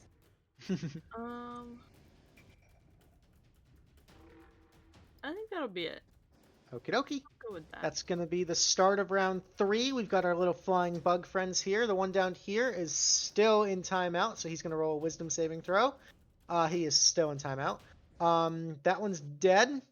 This one's on fire, so at the start of his turn, he's going to burn for 2 points of fire damage. Wow. And he is going to fly after Nootus. He's going to make a bite attack. That's a 6 to hit, so that's a miss against Nootus. And that's going to keep things moving. We're going to move on to Keybanise. Am I able to see that robot thing that is leaking near Rosie? Yeah, from this vantage point, I'd say you can see it now. Alright, I want an insight check on it and whatever it is leaking. Yeah, so it's a combination of like some sort of synthetic oil-based material and some sort of natural sap like resin material. So it's this weird fluid. Is it combustible? Without getting up close and actually seeing it, you're not super sure, but if you try some fire, you might find out. Wait, oh, that's right, I should have moved and then did an insight check.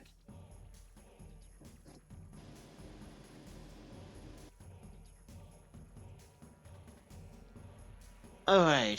Well, I'm not about to ignore this thing since it's so close. So I'm going to attack it. Okay. Let's see here.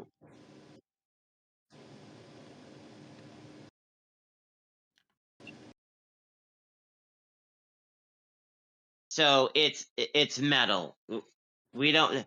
I'm not able to discern if it's weak to fire or anything. Not without trying some fire on it. That would be the fastest way to find out. All right. I did say I was attacking the one that's near me and Finn, right? Yeah, this guy right here. Yeah. Go for it. Yeah. All right, a 13 is going to be a miss, unfortunately.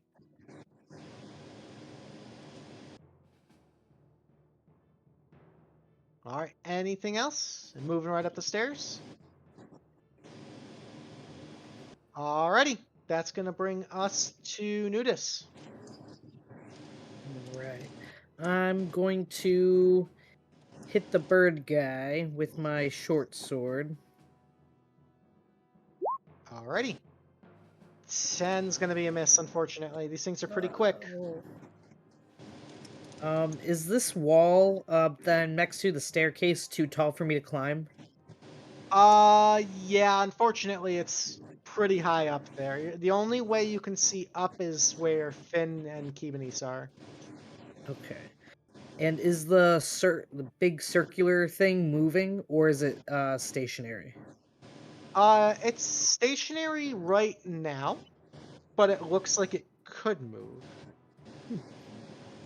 Okay. I am going to run across that. Or should I disengage? Will, like, dashing or anything like that? So if you leave his threatened square, he will get an opportunity attack on you, unless you disengage. Okay. I'll do that That's then. a risk. It's a risk. You can certainly try to leave and take the opportunity attack and hope he misses, or you can disengage and get less movement, but know that he can't hurt you. I'll disengage. Okay. And I could do that up to 30 feet? Yep.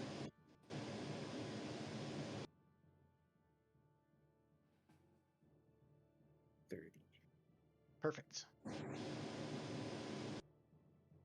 And that's it. Beautiful. Alrighty, robot's turns. This one's still in timeout, so he's gonna make his save, and he's still in timeout.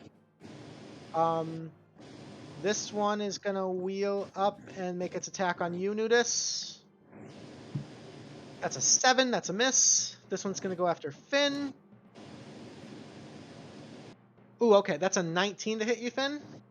Yeah. And that's gonna be 6 points of bludgeoning. And the last one on Rosie is a 21 to hit. Oh, that definitely hits. That's gonna be 4 points on you. Alrighty, that's gonna bring us to Belladonna. Okay. Attacking Nootus. That one's dealing out more damage than currently. This guy right here? Yes. Okay, go for it. Alrighty.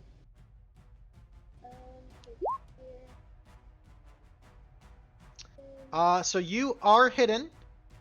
So Yeah. you would get advantage, which gives you 17 to hit, which hits. For the sneak attack is 13 points. He is just barely alive. Okay. As my bonus action, can I hit him again? Unfortunately not. Not from this Okay, so I'll distance. just disengage and go back to hiding, and then I will... Oh wait, do I get the advantage for sneak attack? Do I click that too? For extra damage? No extra damage, but you roll 2 dice and take the higher number to hit. Okay. Yeah. And then you are still hiding up there. Okay, good to know. Fantastic. All right, that's gonna bring us to Finn. Finn is feeling it. We are going to go with, I guess, at disadvantage, another Ray of Frost. I don't want to risk the opportunity attack. All right, 17 hits. 16. Oh, disadvantage, right? 16 does also hit. Okay. For 6. 6 points of cold. Okay. It also has its speed reduced He is by chilly. 10 feet. Cool. Bonus action. Once per short rest as a bonus action, I can make a bite attack. And if I hit, I get 3 temporary HP. You kind of bite him? Okay. Yeah, because Finn is mechanically Because the shark... folk, so... It's a shark person. 10 is a miss, Or 10. unfortunately. Okay, yeah, 10. Alright, well, that was my one thing for the short rest. Alrighty. Keeping things moving, that's going to bring us to Rosie. I'm gonna stab him again. Okay. 20 hits for 2, and it just explodes in your face. That's a kill. Excellent. What a good turn. That's it. Alright. Start of round Productive 4. There's one little flying bug thing left. He's burning, not concerning. Except he is concerning because that 4 fire damage is enough to cause him to combust. So he's done. Alrighty, Keybanise, you are up. Alright, so if we exclude the ones that are on timeout, there's 2 robots left.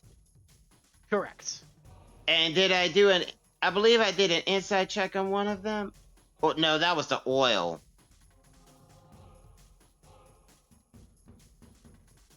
Yeah, what are you trying to learn with your insight check? So when you make an insight check, what you're doing is you're reading their movements and their body language to try to learn something that you didn't know.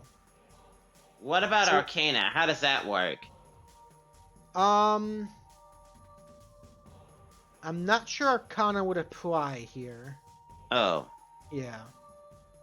Wait, medicine is about limbs or... No, that's about diseases, and these are robots. Yeah.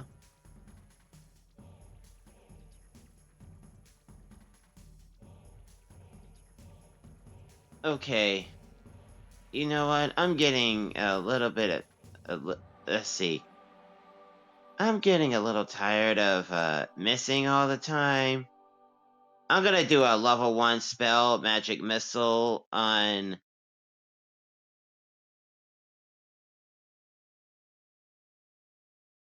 this thing. Okay. Go ahead and roll me your magic missile damage, and it's 3 times.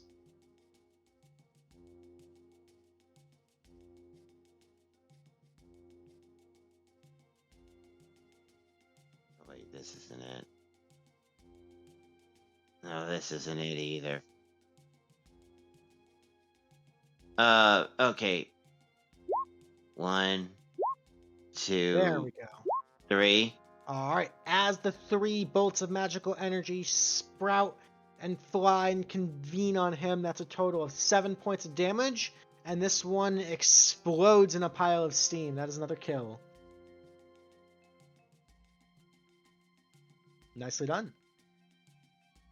Okay. Trying to fix my slots. It says I have 0 all around. I should have 3 slots remaining now, and Yeah. 2 level 2s. Can you fix that?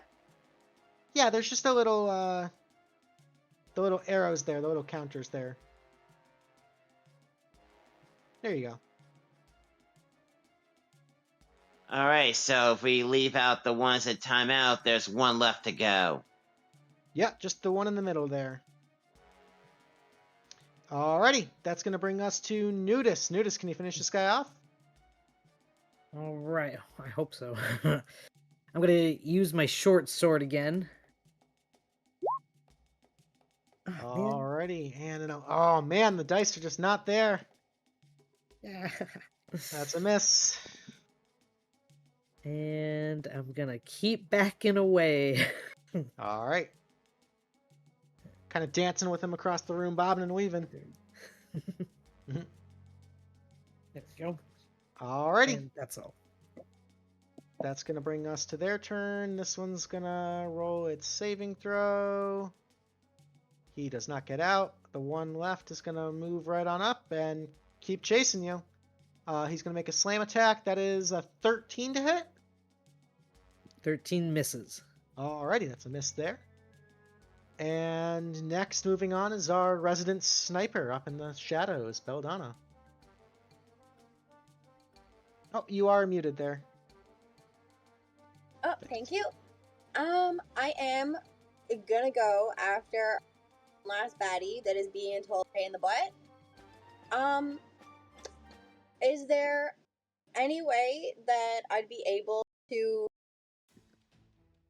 halfly rig some kind of a health potion onto the arrow so that it drops to one of my teammates here to help give them some HP while also coming in for the attack on that other? Unfortunately, there's no real good way to do both of those. It's a really cool idea. I would say, I'll give it to you, I will say you can either attempt to hurt the thing and kill it, or you can attempt to fasten the health potion, but there's no guarantee that health potion won't break on impact either. Which is fair. I do have a couple, so I'm willing to take the risk. Okay, do you want to try to risk that? Yeah. Alright, go ahead and roll me a sleight of hand check. Yes, sir. Alrighty. Quickly fastening, taking a little bit of rope and fastening a health potion loosely to this arrow. It's a little bit off weight now, but where are you going to try to shoot it to? I am trying to shoot it at the bad fella, but I'm hoping that it's loosely tied enough so that it drops around where my teammates are. Maybe Okay. it splashes and gets both of them a little bit. I don't know. Okay, But that's what I'm looking for. go ahead and roll me a short bow attack. No, unfortunately. Okay, well, you do have your butcher's bib, so if you want to re-roll it, go ahead. Better. Okay. With a 23, you fire the arrow, and it quickly glides and hits the railing banister of the stairway and kind of rattles there, and that vibration of the arrow causes the string to slowly wiggle the health potion off, and it just plops without breaking, teetering on the steps right in front of Nootus. So Nootus, Okay. there's a health potion right in front of you that did not break. Oh, I pick it up. And then my bonus action is just disengage. Just keep on hiding? Okay. Yep. Yeah, so you're taking the hide action, not the disengage action, just to Yes. clarify. Okay. So go ahead and roll another stealth check. Alrighty. Alrighty, being sneaky up there. That'll bring us to Finnson. So a health potion has dropped. And Finn's like, oh, thank you. And then he just takes it and it's just like, oh.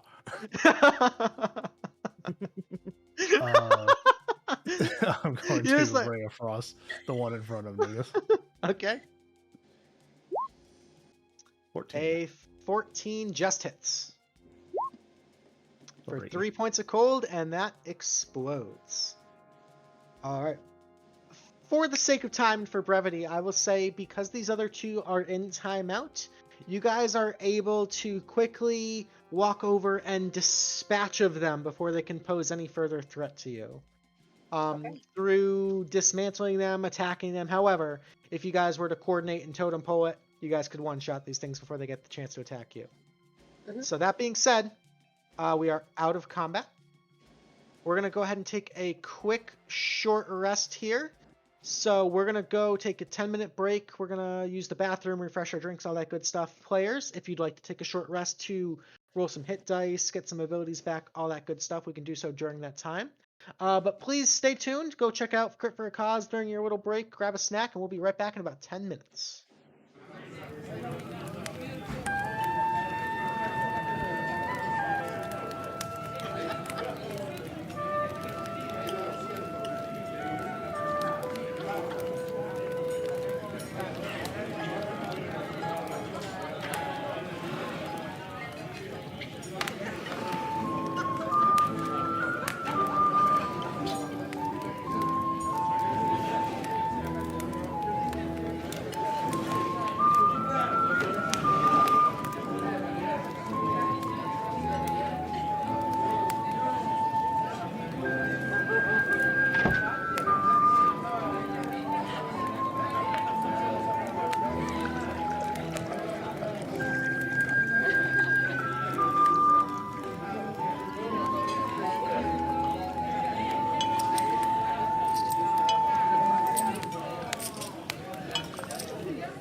Welcome back. Welcome back. Thanks for hanging out with us during our short rest. Our party is exploring this ancient magical workshop and fighting these strange mechanical plant steampunk creatures. Taking a short rest, patched our wounds, regained a little bit of our power, and we're continuing on with our investigation. Now, during the short rest, I believe Belladonna and Keybanise were talking about doing some magical investigation of some of the alchemy ingredients we had found. Yes, so I believe I've taken some of the alchemy ingredients. Do I still have them now? Yeah, so now that the immediate threat is gone, you can go ahead and add some alchemy ingredients to your bag of holding. Right now, you just don't know what they do. You know they're used for alchemy, and maybe there's some future research you could do, but as of right now, they're kind of a mystery to you. Okay, so here's the thing. I would like to tell Belladonna about the storage room I found, and she can use those to make some poisons, and maybe I can give the stuff I've taken to her to see if she can make use of it. Okay. So I'll tell you what. I would like Belladonna to make me let's say a medicine check at advantage because Keybanise is helping. Okay. All right, with a 17. So with poisoners kits, right? Really, that's sort of a subsection of medicine, right? That's just the bad medicine, and the dose makes the poison, right? And so too much of a good thing can sometimes be a very, very bad thing. And so you kind of have a certain idea of what types of herbs and chemicals and reagents might be used to synthesize certain drugs and chemicals and things like that. That's sort of part of your CD background. You, after looking through a lot of these, come to the quick realization that a lot of these alchemical chemicals and reagents are medicinal by nature. You gather a lot of these are sort of like ancient tribal plants and extracts and tinctures, things like that. It's a very, very old school type of alchemy and medicine going on here. And it's really interesting stuff and stuff that you're not super, super well versed in. You would know that in general, a lot of these reagents aren't. You don't know. You doubt you'd be able to craft any sort of effective poison out of them, but you are able to collectively glean that someone who was more trained in medicine could potentially make some medicine out of this stuff. So again, knowing enough to know it is medicine, knowing how to make that medicine is beyond you guys at this point. So, with my history in like chemistry and poisons kind of thing, would I be able to somehow jerry rig if I were to find like some calcium carbonate and maybe like a little water and had them attached to like an arrow so that like upon impact there's a little something? Not with the resources you have here, unfortunately. Yeah, it's a lot of really strange foreign stuff. So it's kind of like, So would we at least be able to like take some of it? you can certainly take as much as you want. It just Oh, of your ability to do things here and now It's just like is limited. pretty limited, yeah. But Okay, if you wanted to deep dive back at home in the lab, back at the Tealeaf Adventuring Company and do your research when we have more resources available, by all means. Absolutely. Yeah, I think that would be like a smart thing to do since there's like some things here, but like considering maybe some things, assuming we're able to like at least store them safely. Yeah, I would like to stockpile a bit. Sure. So a little bit of everything. yeah, Keybanise. And here's the thing. The guy that hired us on the mission, this might get us some brownie points. So maybe I'd like to take some of that stuff from the storage room and put it in my bag of holding. Absolutely. So yeah, Mhm. you guys can go ahead and add put tribal alchemy ingredients on in your inventory section of your character sheets. Okay. Oh, and she wanted, and I believe Belladonna wanted me to use detect magic on a window. Yeah, just because outside of that stained glass window that I was initially in fighting while like everyone was investigating and I was like just like watching the room, I noticed that the outside of the window was kind of like spacey, ethereal, not of this world, not natural.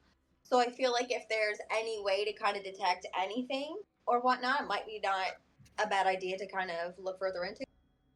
Sure. So you wanna cast detect magic? Yeah, do that. Okay. So ritual casting detect magic, you are able to determine that Belladonna's suspicions are absolutely correct. And you've heard of extremely high level magic, like stuff that is bordering on the level of reality shaping. There are really, really skilled and powerful wizards and sorcerers that can actually tear holes through dimensions and create what are called demi-planes, like their own little realms of existence. And you have a feeling that this workshop might belong to someone who can make their own demi-planes. It is it gives you some insight into exactly the capability of the individual you're after. If they're capable of making a demi-plane, they have access to some serious firepower when it comes to magic. Well, I think we just discovered why the super rich and suave man is looking for this other individual. Because he's obviously the only person that thinks that he's able to afford whatever kind of power and abilities this here one has. But I think moving forward, we should probably be super smart about our investigating because we just accidentally set some of these goons on ourselves. Knowing this, is there any other way to see if, like, maybe they're using magic to disguise or hide anything further in the area that we're in? Actually, as you mention it, Keybanise, your detect magic spell also has sort of a register or a ping on this central circle here that Nootus had noticed earlier in the middle of combat. There's something innately magical about this circle. Which is, You're not sure. You just you it's basically like you almost have like a radar scan, right? That's what detect magic is. And something is pinging on that radar involving this circle. and There's what some about sort of that? like How go ahead. about an investigation check? Sure, yeah, go ahead and make an investigation check. Or is it an arcana check? I think either would be appropriate here. Whatever you want to roll. Let's go with arcana. 9, Still yeah, 20, that's yeah. nothing. Well, with the help of your friends, turning that into a natural 20, as Nudis kind of points out that it was able to move, you guys are able to work together and discover that these concentric circles can actually shift and be moved. And you're able to align these arcane glyphs and circles, and there's actually a staircase that opens up magically leading down further into the workshop. Basement. Would you guys Ooh, like to head into the basement? heck yeah. Absolutely. But, guys, I'm not going to go first. Me I will, neither. go, I will go first, I say confidently as I cast All False right. Life on myself before leading the way down. All right. Oh, one more thing, Luke. Are Sure. you able to add, what was it, tribal something to the list? Yeah, I got you. Tribal. So casting my False Life, I'm getting 12 temporary hit points as I lead the way down. Very nice. That's more than my HP pool. As you I don't guys like head the looks of this. down into the basement, you can see further machinations and creations and cages and bits of abandoned machinery, but there is also life here. You see these holding tanks filled with ambiotic liquids and gross biological fluids that seem to harbor strange silhouettes. I don't like the look of this room. It is clear that some sort of devious and twisted minds went into the experimentations down here, combining science and alchemy and superstition, teetering on the boundaries of ethics. You get a very ominous sense from this room. And as you enter, you see this largest central tank begin to shudder and bubble. And you see this tiny little spider web fracture begin to crystallize and crack in the glass. As it grows and grows, you eventually see it encompass this entire front panel of this tank like a windshield that's been shattered before the glass shatters, and pouring out amidst all of the fluid and the liquid and the gas is this hideous monstrosity, abomination of metal and plant and fluid, screeching and twisting and writhing towards you in agony. You see the two other tanks next to you also burst open. These tiny organic bioluminescent orbs flutter out of it, quickly realizing that these might be the source of those light bulbs. And I'm going to need all of you guys to go ahead, click on your tokens, and roll me some initiatives.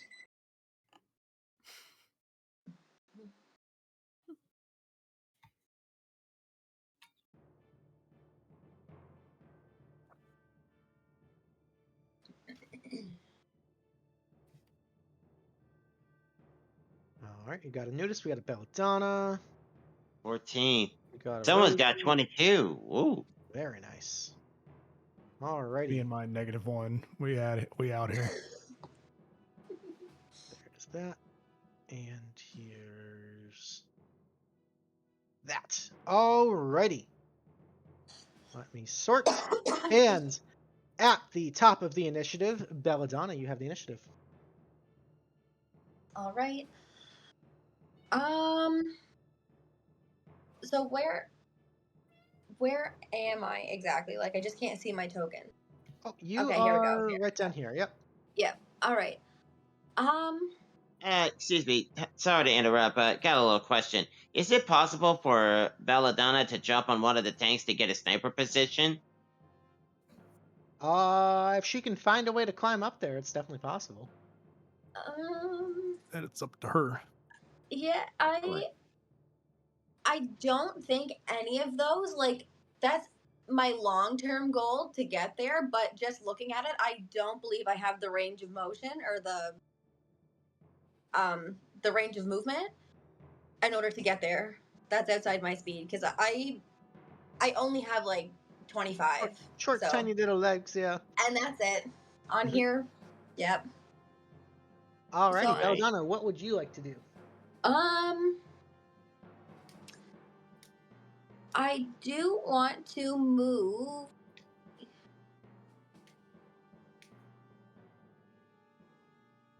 I want to move to here.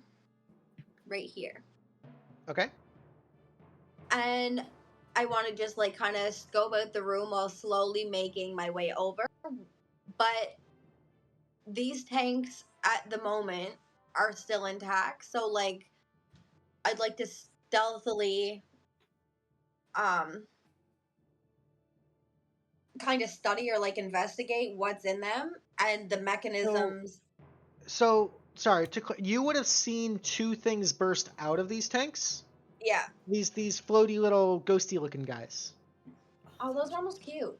They're almost. Oh, they're probably really dangerous. Oh god. So if you wanted to, since you're top of initiative, now is your chance for assassinating. All right, that's exactly what I want to do. I'm Okay. gonna go for the big guy. All right, so go ahead and roll an attack. You have sneak attack and advantage. All right. How do I roll a sneak attack with advantage? So you can just roll the short bow attack, and I'll handle the rest. Okay. Natural 20. Let's go. So firing out, taking that advantage, getting that quick, cheap shot in. Sneak attack coming in hot for 14 plus 9. 23 points of damage. Nice shot. That's a huge attack. Thank you. All right. And You notice as the arrow pierces into this, it kind of screeches and rears out, and you can see what's almost a face, this sort of flowery petal, very like Stranger Things, Demogorgon, kind of looking around and searching. You get the sense that this creature might be blind, but it now knows at least the direction to head.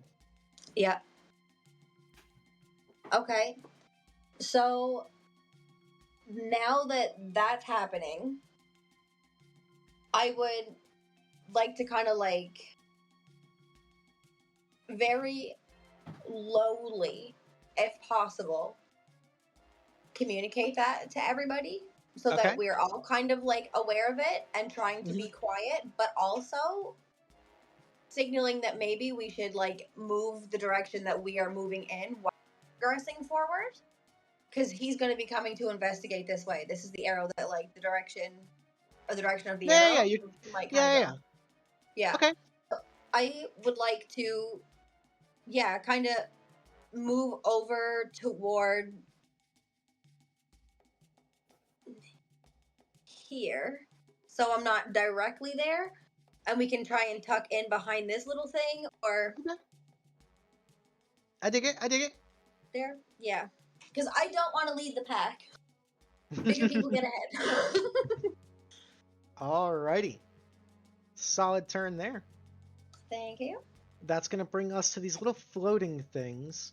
You see they flash over here, almost flying directly towards this creature, but that is their full movement to get there. Okay. That's going to bring us to Keybanise. You are up. Alright, I'm stuck between doing an insight check on those small things, the green things, or that giant thing. Wait, I can't do an insight check on all of them, can I? Now, I'd have to be against one target. Alright, then in that case, do an insight check on those flame things. Okay, go ahead and roll.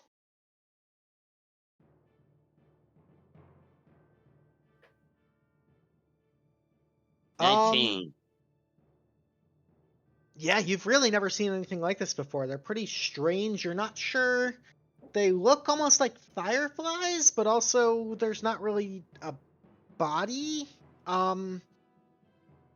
It's definitely weird that they flew towards the big plant thing instead of you, but you're really not sure. You can't glean too much out of them at all at this point. You haven't really seen enough of them to get any sort of additional information. So I don't know anything about weaknesses or all that. Nah, not at this point.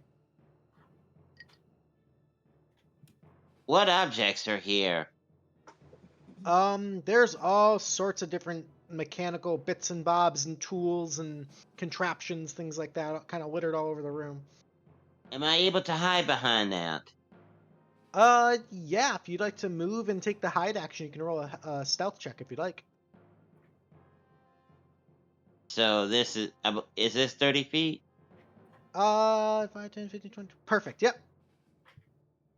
And stealth check. Oh yeah, let's see, I got +2. Okay, so you No, kind of that's not gonna work. You crouch down, you feel pretty hidden. You're not sure if it's gonna work, but you're hiding as best as you can. That's it then. Alrighty, it's gonna bring us to Nootus. All right.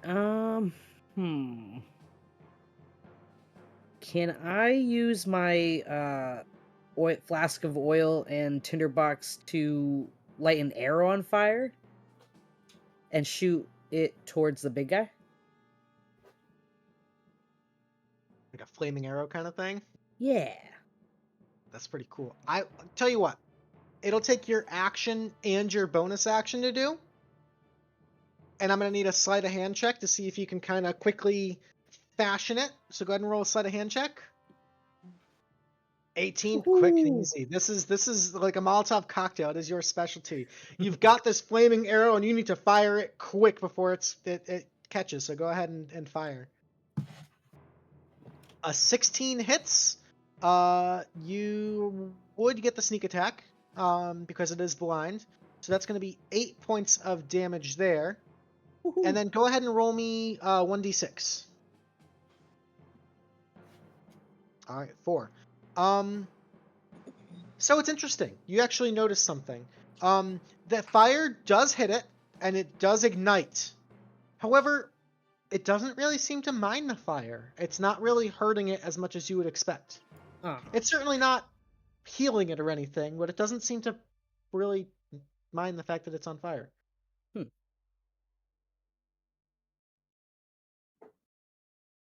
Dang. All right. And my turn. Okie dokie.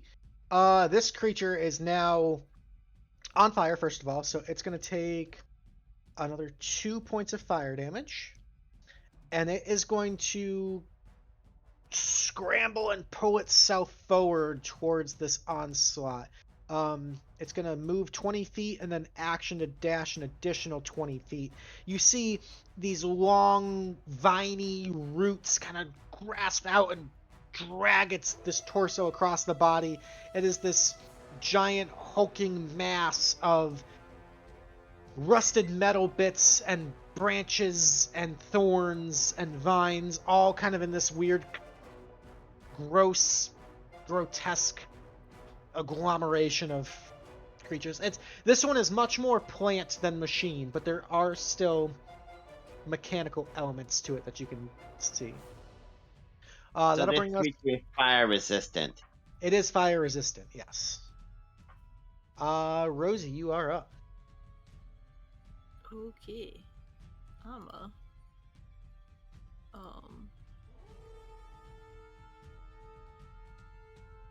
I'm gonna Eldritch Blast the big guy.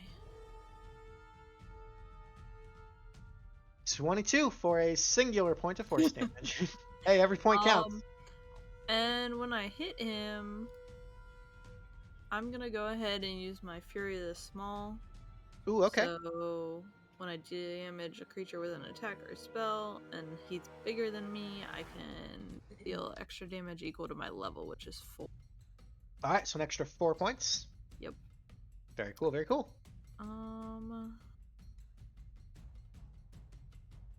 Does it look like the roll 20 Eldritch Blasts included my Charisma modifier?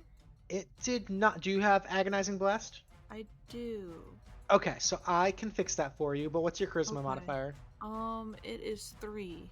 Okay, so an extra 3 points there. Okay. Cool. I just noticed that. Okay.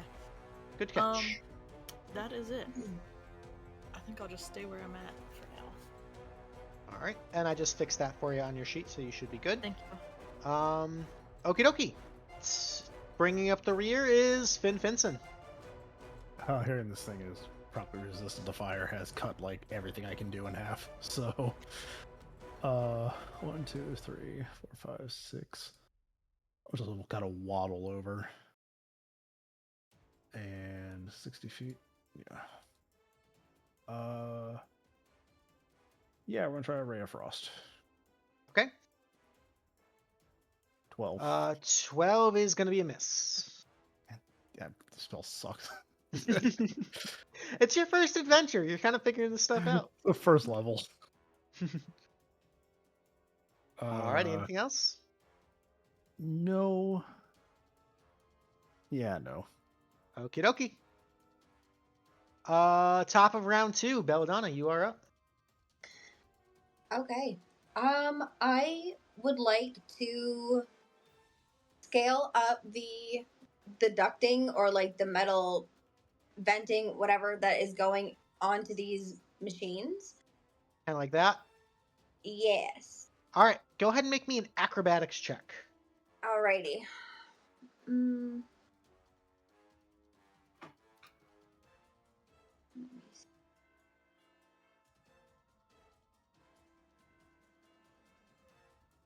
Alrighty. It's certainly not particularly graceful, but you're not in this for the performance aspect of it. You're in for function.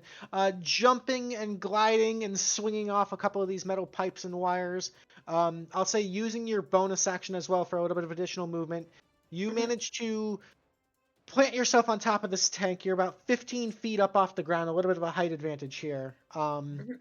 The tank is a little wobbly. It's not super stable, but you're small and light and feel like this is a decent spot for you. Okay. All right, then I am comfortable right where I am. Thank you. Alrighty, anything else you'd like to do? Isn't that both of my actions? Just your bonus action. So you do still have a full action if you want to attack. Okay, then yes, please. I would like to launch one at basically the Demigorgon. Okay, go for it. So this one's going to be a straight roll. Okay. No advantage. Actually, no, because it is blind. I'm sorry. So you would have advantage and sneak attack. Okay. So then I just do my regular roll and. Yep. Alrighty. There we go. 24 will hit, and look at that damage. Okay. 16 points of sneak damage. Very nice, very nice. Alrighty, and I think that's it for you. That's going to bring us to the little wispy things. You watch as simultaneously they float and for just a brief moment latch on, and you see this electric shock. And you watch as some of those arrow wounds and burns and other wounds from this creature begin to almost like organically stitch themselves back together. These things are healing the Demigorgon type creature. Oh. That's not good. Guys, I think we need to also be targeting some of the tubing or the venting that goes to keep these little jar things alive if it's going to be creating things that are going to heal the main monster. Alrighty, moving on. That's going to bring us to Keybanise. Okay, so, what was it Bella said? These things are we supposed to attack the jars or the creatures? Healing this thing. I think both should be prioritized if you have the ability to do so. I would go for the jar since you're close to that right now, and you're not engaged necessarily in combat, but also like this is going to neutralize its ability to keep regenerating or like keep healing it. So I think both should be a priority. So if we have some people attacking the jars and getting while others creature, I think we might have a solid plan. Okay, so these green jars, the one that I'm near, is going to be regenerating these things. Yeah. So how do I shut it off? That's what you got to look for. I would maybe do an investigation check. Well, since I'm there, might as well do that. Alright, go ahead and roll it. Alright, so with an 18, you can see there's like a hole where these little green things had shot out of the tank.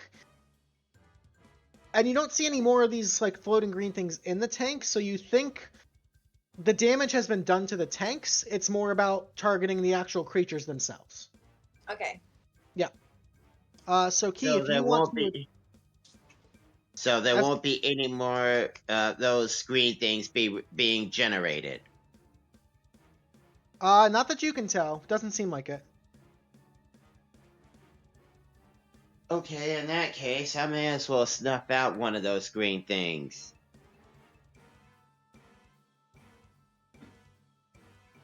This one. Alright, go for it.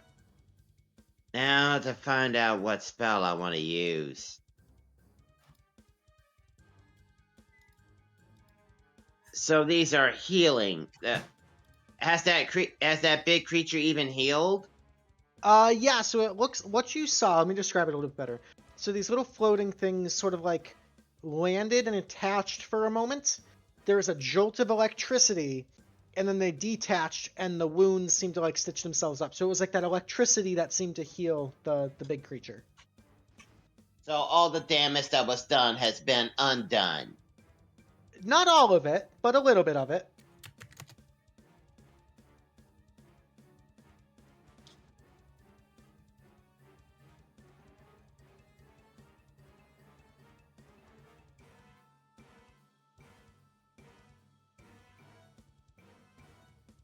Since these are flame things,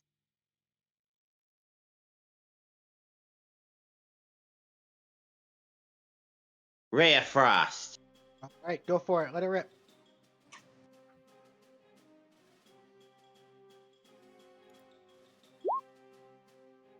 A 13 is a miss. You would notice these things are incredibly fast as it sort of sweeves out of the way. These little wispy things are really, really, really fast. They're pretty hard to hit. Alrighty, we're going to keep on moving. That's going to bring us to Nootus. Needus. Can I do an investigation check to see where, like, if they're made of electricity, there has to be, like, a greater power source, right? So, if Maybe? maybe? uh, Oh, are they like they're like a magical electricity, right? Yeah, they are Ah. their own sentient, like, living thing. Hmm. Just But no kind of, physical. Oh, sorry. yeah, there's not any wires or any sort of physical connection to any sort of power source. Okay. It looks like just shooting them dead might be the best option. Okay. I'll try an arrow at one. Oh, wrong button. Ah. Yeah, the 8 unfortunately is going to miss. Again, just kind of like weaves out of the way. They move surprisingly fast. I'm also going to move. Let's see.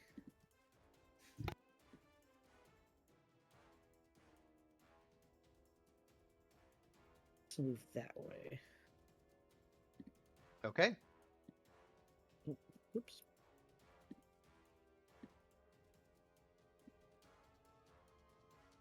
There we go. Alrighty.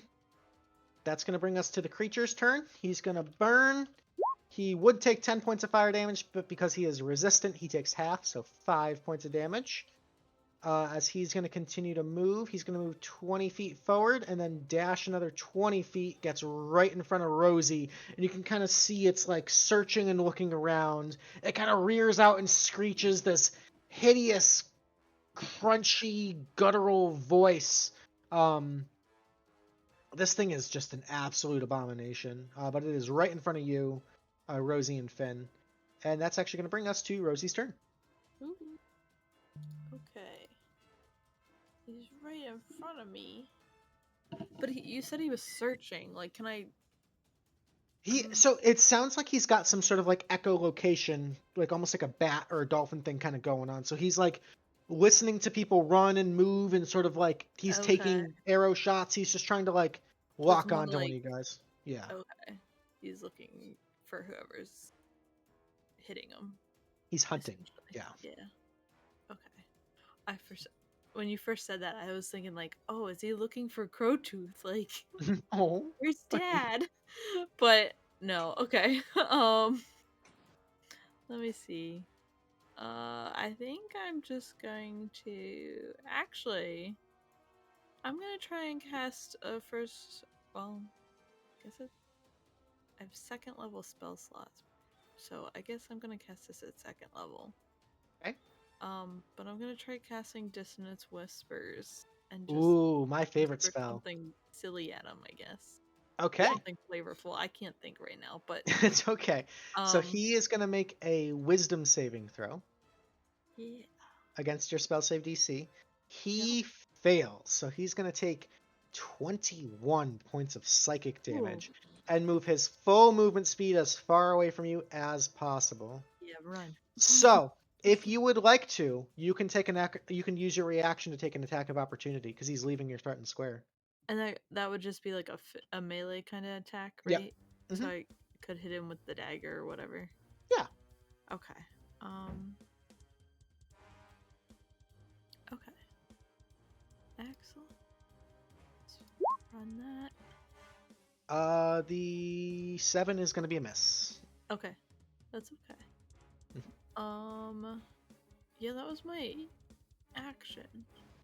I think I will, at this point, I am going to move up a little bit. I'm going to run after him 5, 10, 15. And I'll run up that way. Okay. That's it. Very cool, very cool. And bringing up the rear, Finnson. Another attempt for a ray of frost. Okay. Kind I believe. I do not. Poor Finn. Level 1. Level 1. It's just like, it's not even just the thing. It's like, it's a +4 modifier. I'm just rolling so shit tonight. Hey, I rolled like 7 natural ones in the first You did. encounter, so I feel your pain. I feel your pain. It's the energy of the game tonight. I got nothing else to do. Okay, that's gonna bring us top of round 3 is Belladonna once again. All right, I'm gonna go in there with the short bow. Okay. Get the sneak shot. Okay.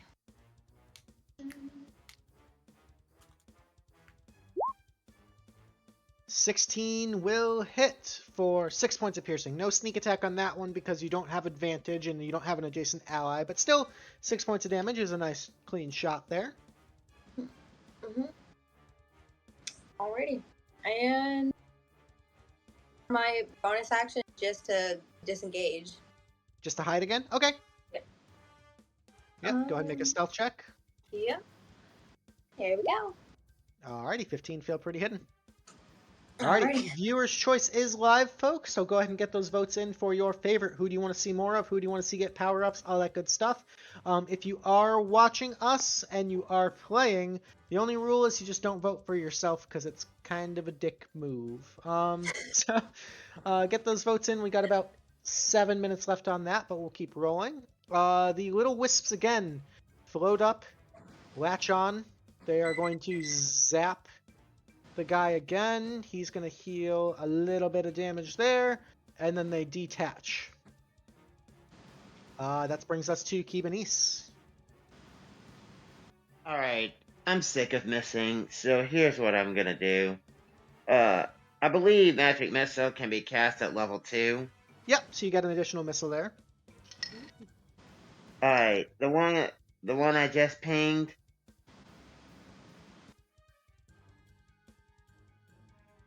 That one? Yep. If this Magic Missile always hits,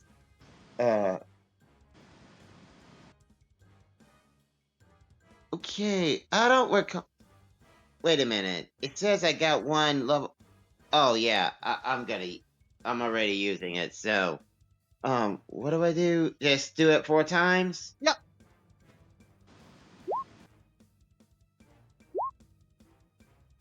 Alrighty, so we're looking at 12 points of force damage. So as this little wisp is kind of darting around and attaching and detaching and it's really hard to hit, you go with the old reliable and say, well, I never miss. And those magic missiles all smack into this thing and it goes down.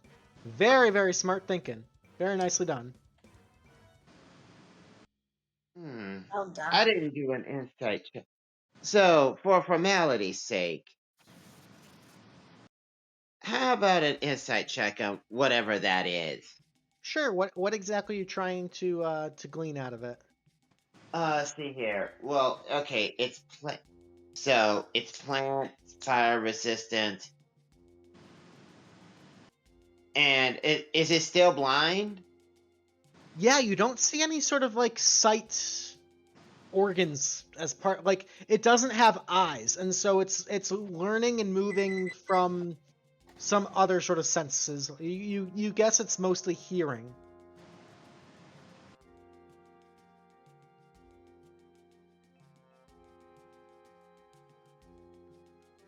You can go ahead and roll an insight check if you'd like. Yeah, just trying to figure out what to glean out of it. Sure. Oh, here we go. Where? Oh. Insight. 9? Yeah, that's not much of anything. It's enough to get something really curious, though. You observe this for a moment, and as you watch it, its movements are so alien and foreign, but there's enough there. You sense this thing is in pain. Like, there's a Because we're serious hurting level of... Beyond that, beyond just the immediate fight for survival, this thing... You're not exactly sure what's causing it, but there's something causing it immense amounts of distress and pain. You think maybe if you were to get closer or try another insight check, you might be able to determine what exactly it is, but right now it's just thrashing about so wildly it's hard to tell. I'm Alrighty. kind of close enough. So You are if I pretty do close, another, yeah. I'm Yeah, pretty close enough. I'd say on future turns, if you roll a little bit higher than a 9, you might be able to get more information there. Okay. All right, we're gonna keep moving. We're gonna go to Nootus. I'm going to move just a little bit Okay. closer. Go. And then I want to shoot an arrow at the big guy. All right, let her rip. 11 is miss. And I'm going to Actually, I'm gonna stay right here. Okay. That's all. Alrighty, keeping things moving. It's now the big guy's turn. He's gonna burn a little bit for 5 half to 2 points, and he's gonna move up right onto you, Rosie, and he is going to do 2 attacks on you. The first attack is a 13 to hit. That will hit. All right, that's 15 points of bludgeoning damage. The second attack is an 18 to hit. That hits too. That's 9 points of bludgeoning damage, so 24 total. And you are engulfed. So it just grabs onto you with 2 of these branches and pulls you in. So, Rosie, while you are engulfed, you are blinded, restrained, and suffocating. And at the start of each of this creature's turns, you start getting crushed.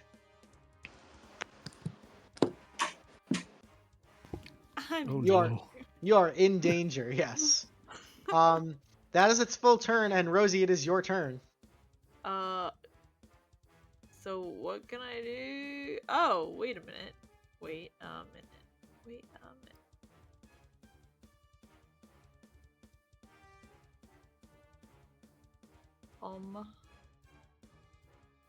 So restrained means I can't move or can't cast. You can't move. You could still cast. Okay. But I'm blind, so who knows where I'm going.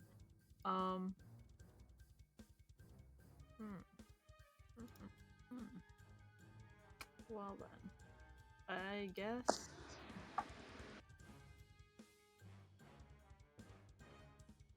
He's a big guy.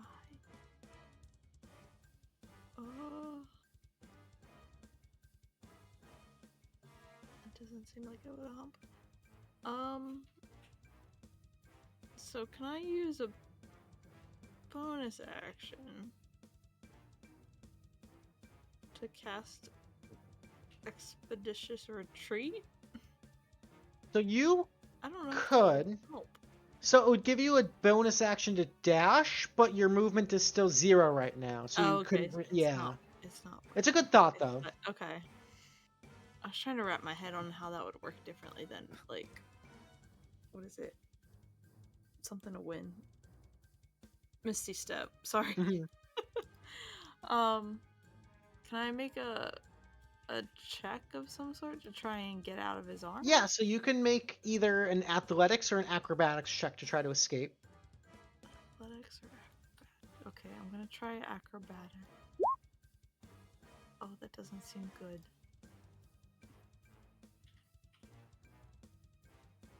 Does a 9 do? That probably fails, right? Yeah, 9 is unfortunately not quite enough. He's got a big grapple on you. Alright. Ugh. Was that my That's your full full action to try to escape, Okay. yeah. Do I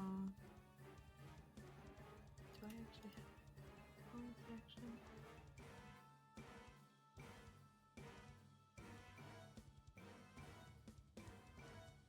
Oh, no, but he's got me grappled. Mm-hmm.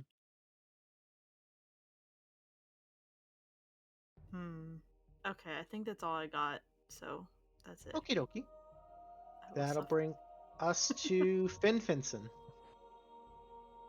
I just watched a teammate get eaten. Pretty much, yeah. So, I guess we'll actually try to use a spell slot now. Okay. I'll use my last spell slot to throw an ice knife at it. Okay. I hate this game. Okay, so the ice knife hits it, does no damage, but then it explodes. So he's still got to make the dex save. Not a super dexterous creature. So he will fail. He will take the 2d6 cold damage. Yeah. So 11 points of cold damage. Okay. Very nice, very nice. I got movement. Do that, and then we had a short rest, so bonus action, I'm gonna try to bite this thing. Okay. Bite. 19 hits. That hits. And of course, it deals 6 max damage. points of piercing. Finn, how do you want Yes, to Finn. do this? It's just like constant ray of frost is missing, constant everything missing. The ice knife like bounces off and then explodes, and he's just like runs at it and just like chomps into it. I imagine like there's a chomp that frees and this thing just falls over. Beautiful. With that, the little firelight fizzles out and combat is over. Nice job, guys. Wow, So, well. well I'm just sitting there done with like indeed. plant in my mouth. All right.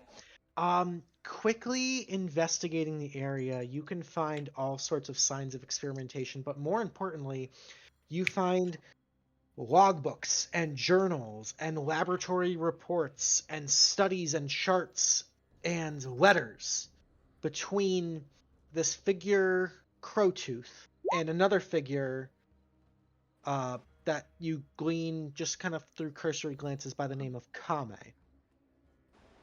Quickly reading through the paperwork and the documentation you find here, it seems these two were very, very close friends.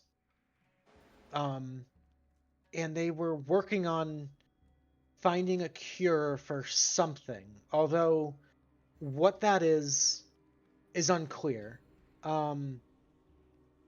You sense that they've been working on this cure for a very long time, and they're on the brink of getting something. They've had limited successes, but it seems that there's still just some element of mystery to this.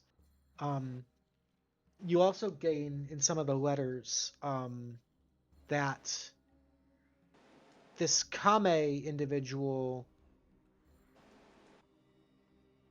is very aware of his mortality, and whether it's old age or disease or something, you get the sense there is sort of an urgency to the writing, and there is sort of this sense of impending doom with Kame's writing. And the last piece of writing you find is actually a promise from Crowtooth to Kame that everything's going to be okay. and it's very much left up to the reader to determine what that means exactly, but everything's going to be okay. With that, you guys also find a few magical trinkets and successfully make it back to Kaedoria, where Mr. Florian Dorian is ecstatic to see all of this documentation you found. So, for the completion of a successful mission, you guys are all going to gain 1 Tealeaf point. Congratulations. Woohoo. Viewer's choice is going to go to Belladonna. She Thank got the most you. votes. And DM's choice tonight, I am going to give to Nootus. I Oh. really liked the oil flask of oil and fire combos. That was all pretty awesome stuff. Thank So you. that's there, so you get the additional tea leaf point. Oh, You guys, question. sure. What's up? That stuff, that alchemy stuff we found. Since we're back at the group now, are we able to make potions from all that tribal stuff we found? I will get back to you on that. All right. I will type up something in Tavern Chat in the Discord, and we can come up with something there. You guys are all going to gain 575 experience. Mhm. Florian Dorian's going to pay you all 750 gold, because you guys did good. And we How much gold? have 750. Okay. We have one more. We have 2 magic items for tonight and 1 rollover. So we're going to do the rollover magic item first. This is the last chance to bid on this item before it goes to the magic item shop, and then anybody can buy it for gold. This is the Magma War Pick. It's a +1 magic weapon, does extra fire damage, and it's kind of like heat metal on a stick. So give people a second to read up on that one. Everybody can see that one okay, right? Yep. Okay, so we're going to bid on this one first before you reveal the other magic items. So the command /always is /w space GM and then the number of tea leaf points you would like to bid. Or you can shoot me a message on Discord or whatever you got to do to make it work. So hands on your keyboards, everybody get ready. Actually, nobody has their cameras on, so it's all good. We're going to open up the bidding on the Magma War Pick starting now. No quotes Yep. on that command, by the way. Yeah, no quotes on that command. Yeah, thank you. Going once. You said Discord? You can do it on Discord. You can do it in Roll20. So that /W is a whisper, and then GM sends it to me, and then you just tell me what number you want. Or you can send it on Discord. That's fine too. Whatever works. Okay. I am So- not bidding. I have 1 tea leaf point. And we're bidding tea leaf points, not gold pieces. Oh. It's all good. It's like an old school like World of Warcraft DKP kind of system. So you earn the Okay. point. Yeah, you earn tea leaf points from playing and from getting the votes and stuff. And then you can spend them in a blind auction to get magic items. But obviously, just like a real auction, if you don't win it, you don't spend those points. Okay, so going once for the Magma War Pick. Going twice. Going thrice. Sold. We have a buyer for 4 tea leaf points going to Needus. Oh, Is the Magma War Pick. yay! Very nice, very nice. That's actually a sick item. So definitely go ahead, copy and paste that onto your character sheet. I'm gonna throw that handout in the magic item dump just so we have it if we need it. All right. And we're gonna keep moving on. All right, we have 2 magic items found in this laboratory tonight. We have a cloak that seems to be made out of this plant material, and actually some sort of shot, some sort of injected medicine made by Kame and Crowtooth. Let's go with the medicine first. So everyone should be able to see this now, right? Yes. Okay. says this collection of tribal medicine and scientific alchemy concocted by Crowtooth and Kame of the Silverwing pirate crew enhances the body's natural ability to heal itself. The perfect fusion of Obsidian Isle's traditional herbalism and Lexigradian technology. After imbibing the Boo Boo Juice augmentation, your Constitution score increases by 1. Additionally, consuming any healing potion heals you for an additional amount equal to your proficiency bonus. That's actually kind of rad. All right. The other item is a Griffin Saddlebag item. This is the Shambling Cloak of the Marsh Warden. This one does require attunement. The jumble of ever-verdant vines, leaves, and grasses is actually a protective cloak. While wearing it, you can take the hide action and remain hidden even when in plain sight, provided you're in a forest, jungle, swamp, or similar type of terrain. If you end your turn in terrain and haven't used any of your movement on that turn, you can immediately take the hide action, no action required. Lastly, while you remain motionless, you are indistinguishable from a heap of normal foliage. When you take acid, lightning, or poison damage while wearing the cloak, you can use your reaction to have that damage and gain the associated effect below. Once you've used this property to have a damage type, it can't be used to have that damage type again until the next dawn. So if you absorb acid, the next time you hit a target with a weapon attack in the next minute, it takes an extra 3d6 acid damage. If you absorb lightning, you can immediately move up to your movement speed without provoking opportunity attacks. And if you take poison, you can immediately force each creature of your choice within 10 feet of you to make a Constitution saving throw or be poisoned for a minute. Can you get that posted in the Roll20? I'm sorry, did that not show up? No. No. There we go. There we go. Oh, I just read it all without you guys seeing it. Okay, yeah. I'll give you guys a minute or two to read over that. I'm sorry, I thought you were reading along with me. So yeah, definitely helps with the stealth checks, and it's got the extra defensive options with absorbing damage types. It's pretty nice cloak. I love D&D's elemental things where it's like if a lightning hits a plant, you get super fast. Yeah. Like it's a running thing. So, the Boo Boo Juice thing, like it's you drink it once and it's permanent effects. Kind Yeah, of thing? drink it once and it's a permanent effect. It is a really, really nice augmentation. That's rad. That's wild. All right. That being said, why don't we go ahead and bid on the Boo Boo Juice first? So we're gonna vote on the Boo Boo Juice augmentation, the strange technological scientific jungly medicine. So same command as last time.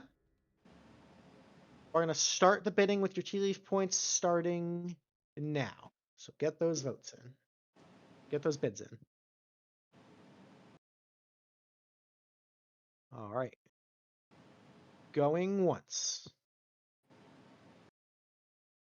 Going twice.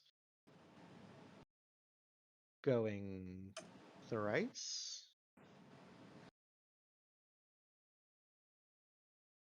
Alrighty, we have ourselves a good old-fashioned tie. Woo! So, I need Rosie and Belladonna to both roll me a D100 out in the open. High number takes it. Oh.